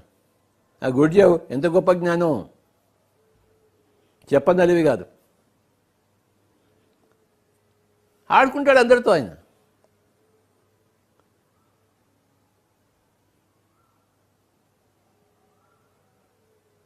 ఇంటికి రమ్మంటాడు పొద్దున్నే.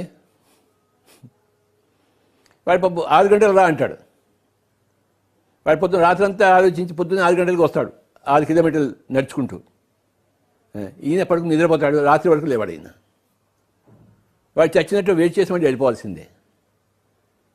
అదేంటంటే మీరే రమ్మన్నారు కదంటే, అవును నేను రమ్మన్నాను, మీరు ఎందుకు మరి లేవలేదు, నన్ను కలవలేదు, నేను కలవలేదు, అంతే.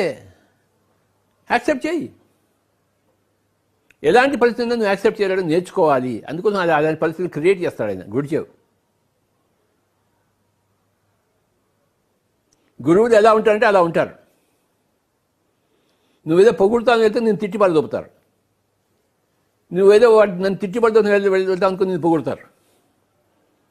నువ్వు అనుకున్నట్టు వాళ్ళు ఉండరు, విపరీతంగా చేస్తారు. నీ భావనలు వాళ్ళకి తెలుసు. నీ భావనలు ఎలా ఉన్నా దాన్ని విరగొట్టడమే వాళ్ళ పని. Break the routine.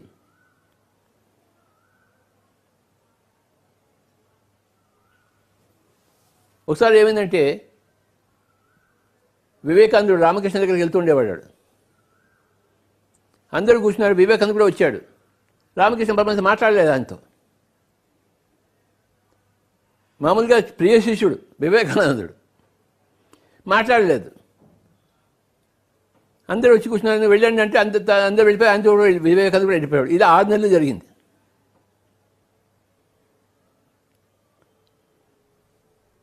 ఒకసారి ఏమైందంటే కర్నూలులో ఉన్నప్పుడు ఒక డాక్టర్ ఉండేది దోన్లో, ద్రోణాచలంలో, డాక్టర్ నేత్రికా మేడం. ఆవిడ రోజు వచ్చి ధ్యానం నేర్చుకునేది. దోన్ నుంచి వచ్చి కర్నూలుకి వచ్చేసి ఒకరోజు ఏదో పిచ్చ వేషం వేసింది, ఏదో ఎవరి మీద కామెంట్ చేసింది, మన సీనియర్ ప్రిన్సిపల్ మాస్టర్ మీద. నాకు కోపం వచ్చింది. అప్పుడు ఏం చేశాను నేను, ఆవిడ వచ్చి కూర్చుంటే ఆవిడని ఇగ్నోర్ చేశాను. ఆవిడతో మాట్లాడలేదు. అయినా ఆవిడ వస్తూ కూర్చుంది. వివేకానంద అదే చేశాడు. 6 నెలలు అలా రెగ్యులర్గా వెళ్తున్నాడు. వెళ్ళాడు శ్రీమతి రామకృష్ణ పరమహంస దగ్గరికి. 6 నెలల తర్వాత అప్పుడు పలకరించాడు రామకృష్ణ పరమహంస వివేకానందుడు. అంటే బ్రేక్ ద రొటీన్ చేశాడు. 6 నెలలు రోజు వివేకానంద వస్తున్నా మాట్లాడలేదు. నేను కూడా అదే చేశాను. డాక్టర్ నేత్రిక మేడం వస్తే నేను వాటితో మాట్లాడలేదు. మళ్ళీ నేను గుంటూరుకి వెళ్తే అక్కడ గుంటూరు మీటింగ్లో అక్కడ చివరిలో కూర్చున్నా కనపడేది. నేను తిరుపతికి వెళ్తే తిరుపతిలో అక్కడ మీటింగ్లో ఆవిడ కనపడేది. 6 నెలలు తెప్పించుకున్నాను. మళ్ళీ ఆ తర్వాత మాట్లాడడం అది వేరే మాట. కానీ ఇలా ఉంటారు. వాళ్ళని గురువుని తిట్టుకోవాలా లేదా పొగుడుకోవాలా, ఏం చేయాలో అలాంటి వాళ్ళతో ఏమి చేయలేము. We have to learn the principle, break the routine. అది నేర్చుకుంటాం ఎక్స్పర్ట్స్ దగ్గర, గురువుల దగ్గర.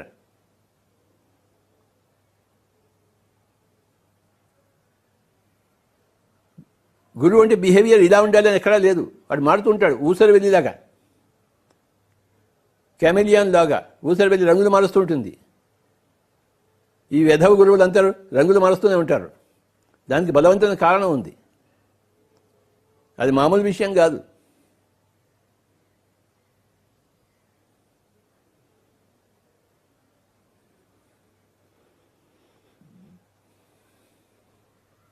నేను మామూలుగా తిడతాను అందరినీ.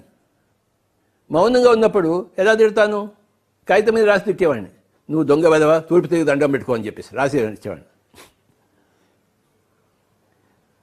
నువ్వు ఒక దొంగ వెధవి, నువ్వు తూర్పు తిరిగి దండం పెట్టుకో అని రాసిస్తే వాడు ఆ కాగితం జాగ్రత్త చేసి జేబులో పెట్టుకుని ఇప్పటికీ ఉన్న కాగితాలన్నీ అందరి దగ్గర. నోటితో తిట్టాను కానీ రాసి తిడతాను. తిట్టడానికి ఏముంది? ఎన్నో రకరకాల విధానాలు ఉన్నాయి తిట్టడానికి.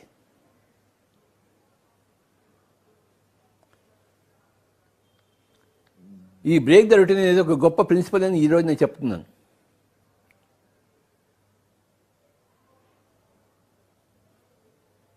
మేడం వచ్చారు, ఇవాళ నువ్వు స్టార్ట్ చేయని చెప్పాను.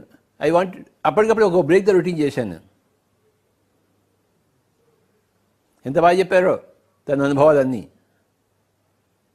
ఏ పుట్టలో ఏ పాము ఉంటుందో అన్ని పుట్టలు వెతకాలి మనం, అన్ని పాములను పట్టుకోవాలి. ఏ మనిషిలో ఏ జ్ఞానం ఉంటుందో ప్రతి మనిషిని తట్టాలి, ప్రతి మనిషిలోని జ్ఞానాన్ని మనం పొందాలి. మనం పిరమిడ్ మెడిటేషన్ ఛానల్ అదే పని చేస్తుంది. అన్ని పుట్టల్ని వెతికి అన్ని పాముల్ని పట్టుకుంటుంది. ఇగో ఈ పుట్టలో ఈ పాము ఉంది, అందరూ తెలుసుకోండి. ఈ పాము బుస వినండి, ఎంత బాగుందో ఈ బుస. ఈ శరీరంలో ఈ ఆత్మ ఉంది, ఈ ఆత్మ యొక్క బుస వినండి, ఈ ఆత్మ యొక్క ఘోష వినండి. ఇంతకుముందు వినలేదు కదా, ఇప్పుడు వినండి అని పిరమిడ్ మెడిటేషన్ ఛానల్ ఎంతో గొప్ప కార్యక్రమం చేస్తుంది. ప్రతిరోజు కొత్త కొత్త కార్యక్రమాలు పెడుతుంది. Pyramid masters, PMC masters Navakanth గారికి, నంద ప్రసాద్ గారికి, మరి ఆనంద్ గారికి, అందరికీ ఎడిటోరియల్ టీం అందరికీ కూడాను ఎంతో రుణపడి ఉన్నాం మనం అందరం. ఒక కొత్త ప్రపంచాన్ని సృష్టించేస్తోంది పిరమిడ్ మెడిటేషన్ ఛానల్. ఇప్పుడు ఇంతవరకు ఏ మెడిటేషన్ ఛానల్ చేయండి ఈ మెడిటేషన్ ఛానల్ చేస్తుంది. Positive news, they know negative news. చెవుల్లో నెగిటివ్ న్యూస్ వినపడకూడదు, ఎప్పుడు పాజిటివ్ న్యూసే వినపడాలి. నోట్లోంచి ఎప్పుడు పాజిటివ్ న్యూసే బయటికి వెళ్ళాలి. మనసులో, బ్రెయిన్లో ఎప్పుడు పాజిటివ్ థాట్సే ఉండాలి. కళ్ళు ఎప్పుడు మంచి మంచి విషయాలని చూడాలి, కొట్టాటం చూడకూడదు.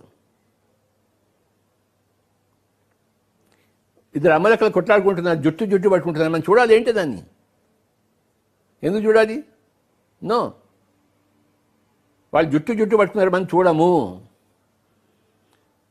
ఇంకో పక్కన మంచి డ్యాన్స్ జరుగుతోంది, అది చూస్తాము. అమలకల కబుర్లకి మన చెవులు ఇవ్వము. ఎక్కడ సజ్జన సంగతి జరుగుతుందో అక్కడ చెవులు అప్పగిస్తాము. బ్రేక్ ద రొటీన్ పాటిస్తాము. చేసిందే చేయము, చేయంది చేస్తుంటాము. చేయింది చేయటమే మన జీవిత లక్ష్యము. కొత్త ఒక వింత, పాత ఒక రోత. రోతలో మాకు వద్దు, మాకు వింతే కావాలి. వింత తర్వాత వింత, వింత తర్వాత వింత, వింత తర్వాత వింత, ఎడతెరపు లేని వింతలు కావాలి మాకు. రోత తర్వాత రోత, రోత తర్వాత రోత వద్దు. That is not our cup of tea. We want always something new and something wonderful. కొత్త ఒక వింత, పాత ఒక రోత. ఎవరి వింతలను వాళ్ళే సృష్టించుకోవాలి. నా జీవితంలో నా వింతలన్నీ నేనే సృష్టించుకున్నాను. రోజుకో ఊరికి వెళ్తాను, రోజుకో 100 మందితో కొత్త వాళ్ళతో మాట్లాడతాను. వాళ్ళు ఎవడో తెలియదు, కానీ వాళ్ళతో మాట్లాడాలి నేను. అదొక కొత్త పువ్వు, అందులో ఒక కొత్త మకరందం, కొత్త టేస్ట్. ఆ మకరందం నాకు కావాలి. ఆ పువ్వు మీద వాలుతాను, వాలి ఆ మకరందాన్ని రోలుతాను. ఒక కొత్త పుస్తకం చదువుతాను, ఒక కొత్త ఆట ఆడతాను, ఒక కొత్త సినిమా చూస్తాను.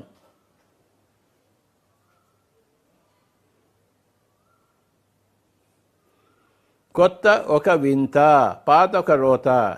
మీ జీవితాన్ని వింతలమయం చేసుకునేది మీరే, రోతలమయం చేసుకునేది కూడా మీరే. Your choice is yours. టెంపుల్కి వెళ్ళాలి, రోజు ఒకటే టెంపుల్కి వెళ్తామేంటి? వేరే వేరే టెంపుల్స్కి వెళ్ళచ్చు కదా. అడవికి వెళ్ళాలి, రోజు ఒకటే అడవికి వెళ్తామా? రకరకాల అడవులకి వెళ్ళాల్సి కదా.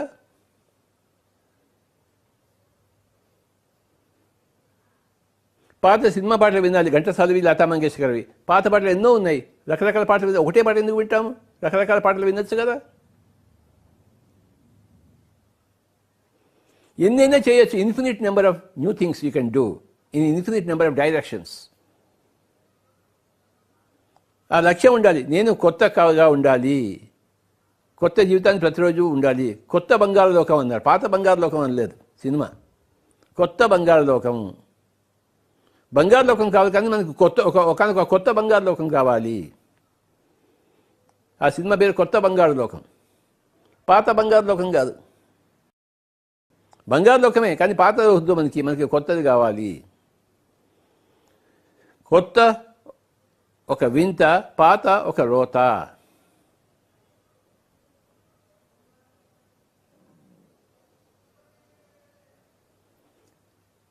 ఎన్లైటెన్ మాస్టర్ ఎప్పుడు కొత్తలోనే జీవిస్తాడు. ఓషో రజనీష్ ఎప్పుడు కొత్తలోనే జీవించాడు. ఒక కొత్త జోక్ చెప్తాడు ప్రతిరోజు, ఒక కొత్త కథ, పిట్ట కథ చెప్తాడు. ఆయన దగ్గర కొన్ని లక్షల పిట్ట కథలు ఉన్నాయి, కొత్త లక్షల జోకులు ఉన్నాయి. చెప్పిన జోక్ మళ్ళీ చెప్పాడు. అందరు పడి నవ్వాల్సింది అని చెప్తే.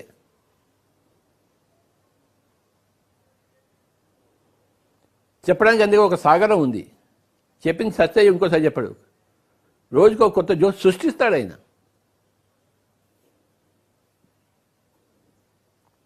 ఒక జోక్ చెప్తాను. ఒక మనిషి, నేను రోజుకి ఒకటే పండు తింటాను అన్నాడు. ఒకటే పండు తిని బతుకుతాను అన్నాడు. ఏం పండు అంటే పనస పండు అట. చూసారా? మన కడపలో మన ఫ్రెండ్స్ ఉన్నారు. Kadapa pyramid spiritual society president ఉంటాడు, సెక్రటరీ ఉంటాడు. ఈ సెక్రటరీకి ఇద్దరు దానం చేస్తున్నారు రోజుకి 3 గంటలు. పొద్దున్న ఆఫీస్కి వచ్చి ఇద్దరు మాట్లాడుకుంటారు. President secretary Kadapa pyramid spiritual society. నీ అనుభవం ఏంటంటే నీ అనుభవం ఏంటని చెప్పేసి ఈ సెక్రటరీ ప్రెసిడెంట్ అడుగుతాడు, స్వామీజీ మీ అనుభవం ఏంటి, నిన్న 3 గంటలు ధ్యానం చేశారు కదా, ఏం లేదా హాయిగా ఉన్నానంటే ఒక్క అనుభవం కూడా కొత్తగా లేదని చెప్తాడు. నీ అనుభవం ఏంటని అడుగుతాడు ప్రెసిడెంట్ సెక్రటరీని. ఓ 3 గంటల సేపు చెప్తాడు. బాడీ నుంచి బయటకు వచ్చాను, మళ్ళీ అక్కడికి వెళ్ళాను, ఇక్కడికి వెళ్ళాను, ఇక్కడ 3 గంటల సేపు అది చెప్తాడు. రోజు ఇలా జరుగుతుంది తంతు. ఈ ప్రెసిడెంట్కి కోపం వచ్చింది. ఈయన ఏం చెప్పలేకపోతున్నాడు. సెక్రటరీ అన్నీ చెప్పేస్తున్నాడు. ఒకరోజు సెక్రటరీ ఏం చెప్పాడు, ఇవాళ నుంచి నా శ్వాస మీద నీ దాత పెట్టన్నాడు. కనుక మై డియర్ ఫ్రెండ్స్, జీవితం అంతా హ్యూమర్తో నిండి ఉండాలి. నవ్వుల పాటలు ఉండాలి, నవ్వుల బాట ఉండాలి, నవ్వుల వాన ఉండాలి. Humour is the best medicine, laughter is the best medicine. ఏడుస్తూ జీవించకూడదు, నవ్వుతూ జీవించాలి, నవ్విస్తూ జీవించాలి. ఆ సినిమాలో బ్రహ్మానందం వస్తుండే మనం నవ్వుతాం. వాడి స్టైలు వాడు.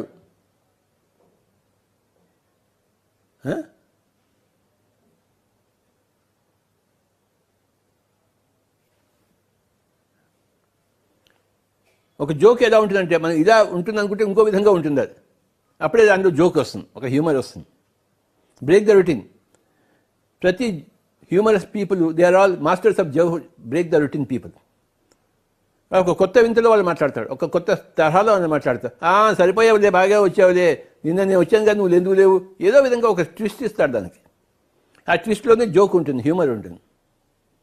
ఆ ట్విస్ట్ పేరే బ్రేకింగ్ ద రొటీన్.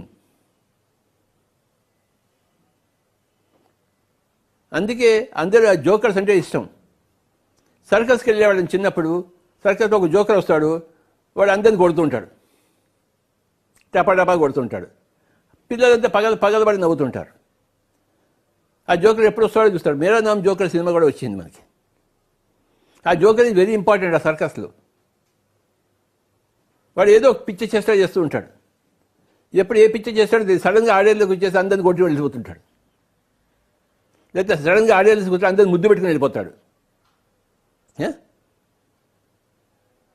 అది అనుకోని చర్య. Break the routine. జోకర్ అంటేనే బ్రేక్ ద రొటీన్. ప్రపంచంలోని చార్లీ చాప్లిన్ గొప్ప జోకర్. ఆ నడవడమే అడ్డంగా నడుస్తాడు ఆ చార్లీ చాప్లిన్, కాలు ఇలా పెట్టేసి. ఆ నడకలోనే ఒక కొత్త స్టైల్ చూపించాడు, బ్రేక్ ద రొటీన్ చూపించాడు. చార్లీ చాప్లిన్ కన్నా ఒక గొప్ప మాస్టర్ ఉన్నాడా అసలుకి? పగలబడి నవ్వుతుంటాడు చార్లీ చాప్లిన్ సినిమాలు.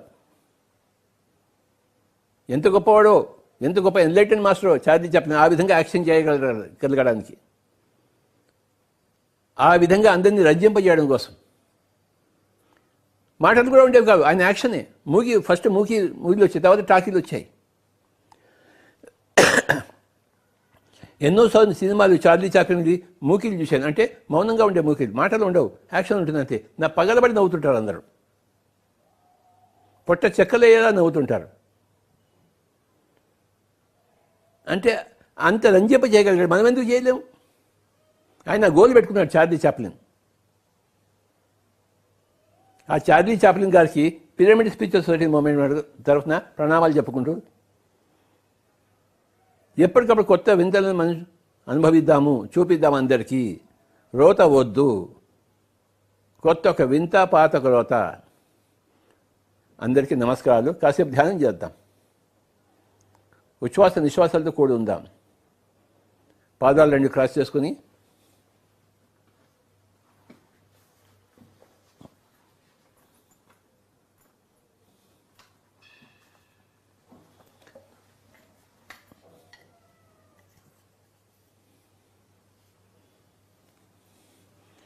బ్రేక్ ద రొటీన్ చేద్దాం. నేను కింద కూర్చుని ఇవాళ వాయిస్తాను. ఎవరూ కళ్ళు తెరవద్దు. I want to break the routine.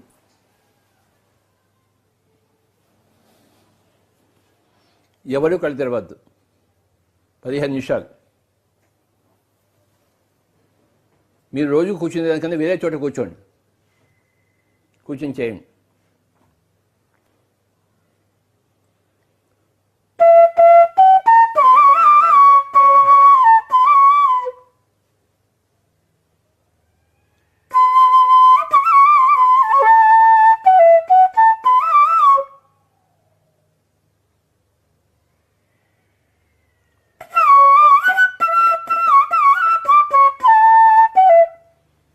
ధ్యానం ఇంతవరకు చేయని వాళ్ళు ఎందుకు చేయాలి అంటే బ్రేక్ ద రొటీన్ కోసము. మౌనంగా ఉండని వాళ్ళు ఇక మౌనంలో ఎందుకు ఉండాలంటే బ్రేక్ ద రొటీన్ కోసము. ఉపవాసం అంటే తెలియని వాళ్ళు ఎందుకు ఉపవాసం చేయాలంటే బ్రేక్ ద రొటీన్ కోసము. మాట్లాడని వాళ్ళు ఎందుకు మాట్లాడాలంటే బ్రేక్ ద రొటీన్ కోసము. వినని వాళ్ళు ఎందుకు వినాలయ్యా అంటే బ్రేక్ ద రొటీన్ కోసము. ఇప్పటిదాకా పుస్తకాలు చదవని వాళ్ళు ఎందుకు చదవాలయ్యా అంటే బ్రేక్ ద రొటీన్ కోసము. ఇప్పటిదాకా పిరమిడ్ కట్టని వాళ్ళంతా పిరమిడ్ కట్టాలి ఎందుకంటే బ్రేక్ ద రొటీన్ కోసము. ఇప్పటిదాకా శాకాహార ప్రచారం చేయని వాళ్ళు ఎందుకు చేయాలంటే బ్రేక్ ద రొటీన్ కోసం. ఎన్ని ఉన్నాయో చక్కటి break the routine practices. Principle ఒకటే, బ్రేక్ ద రొటీన్. కొత్త ఒక వింత, పాత ఒక రోత, ఎవరు కళ్ళు తెరవద్దు.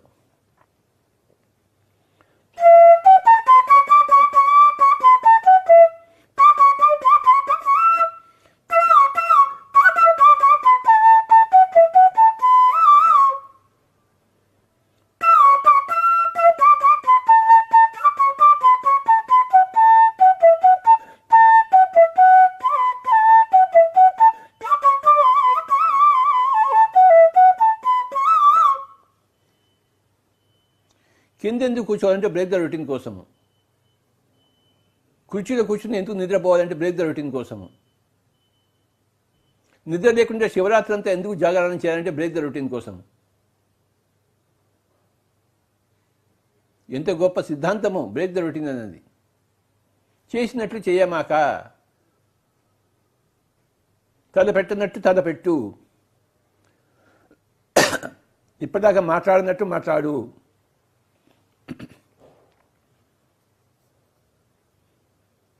అదే చిన్నపిల్లల తత్వం. Unless you become like a child you cannot enter the Kingdom of God అన్నాడు యేసు ప్రభువు. కొత్త చేయడమే చిన్నపిల్లల యొక్క తత్వం. ఎప్పుడు పాత దాంట్లో ఉండడమే ఈ యొక్క ముసలి వాళ్ళ తత్వం. చేసిందే చేస్తుంటారు, మాట్లాడిందే మాట్లాడుతుంటారు. ముసలివాడు అయిపోయాడు వాడు. వాడు కొత్త తెలియదు, వాడికి జీవచ్ఛవం అయిపోయాడు వాడు.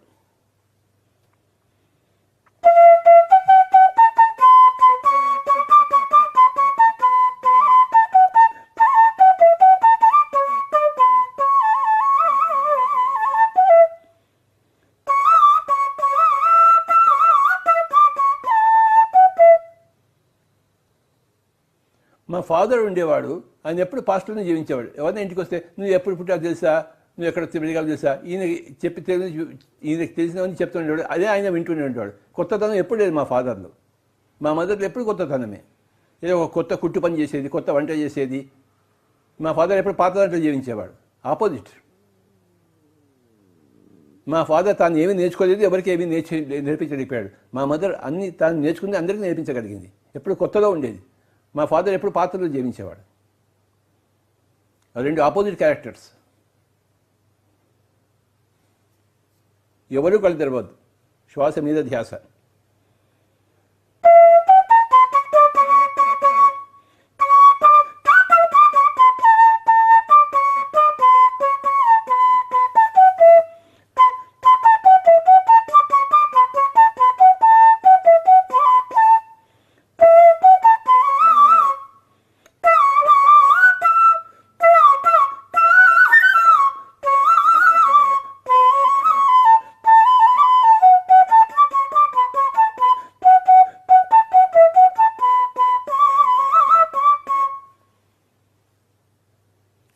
మా అమ్మగారు ఎప్పుడు కొత్తలో జీవించేవారు. మా ఫాదర్, మా నాన్నగారు ఎప్పుడు పాత్రలో జీవించేవారు. జీవితం అంతా ఆయన పాత్రలోనే జీవించాడు. ఆ రోజు అప్పుడు అలా జరిగింది, ఈ రోజు ఇలా జరిగింది, నువ్వు ఆ రోజు అక్కడ పుట్టావు, ఇదే మాటలు. జీవితం అంతా ఆయన దగ్గర అవే విన్నాను నేను. రోత, పెద్ద ఒక రోత. ఆయన మాటలు వినాలంటే పెద్ద రోత. ఎప్పుడు మా అమ్మగారి దగ్గర మేము చేరేవాళ్ళం. ఆవిడ ఎప్పుడు ఏదో కొత్త పని చేస్తూనే ఉండేది. ఒక కొత్త పాట పాడుతుండేది, ఒక కొత్త కుట్టు కొడుతూ ఉండేది మిషన్, ఒక కొత్త వంట చేసేది. కొత్త వాళ్ళకి అన్ని ఇవన్నీ నేర్పించేది ఆవిడ. మా మదర్ కొత్త ఒక వింతలో జీవిస్తే మా ఫాదర్ పాత ఒక రోతిలో జీవితం అంతా. ఇద్దరు గ్రేట్ ఎగ్జాంపుల్స్ నాకు. ఏది చేయకూడదో ఏది చేయాలో.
ఆఖరి ఒక నిమిషం, only 1 minute, my dear friends. Be with your breath.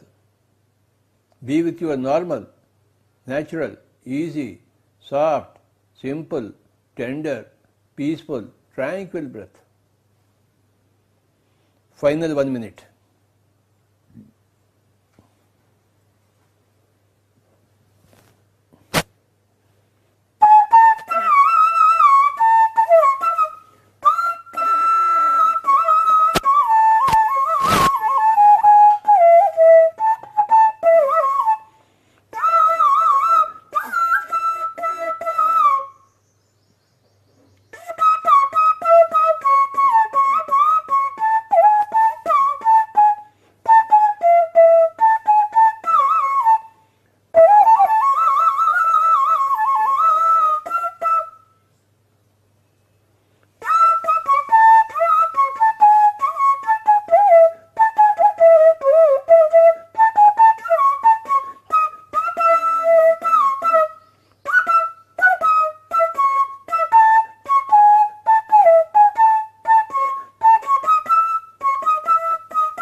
ఆఖరి 30 సెకండ్లు.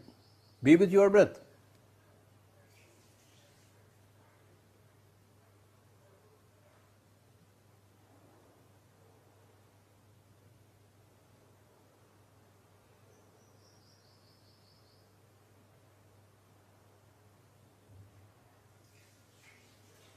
Twenty seconds.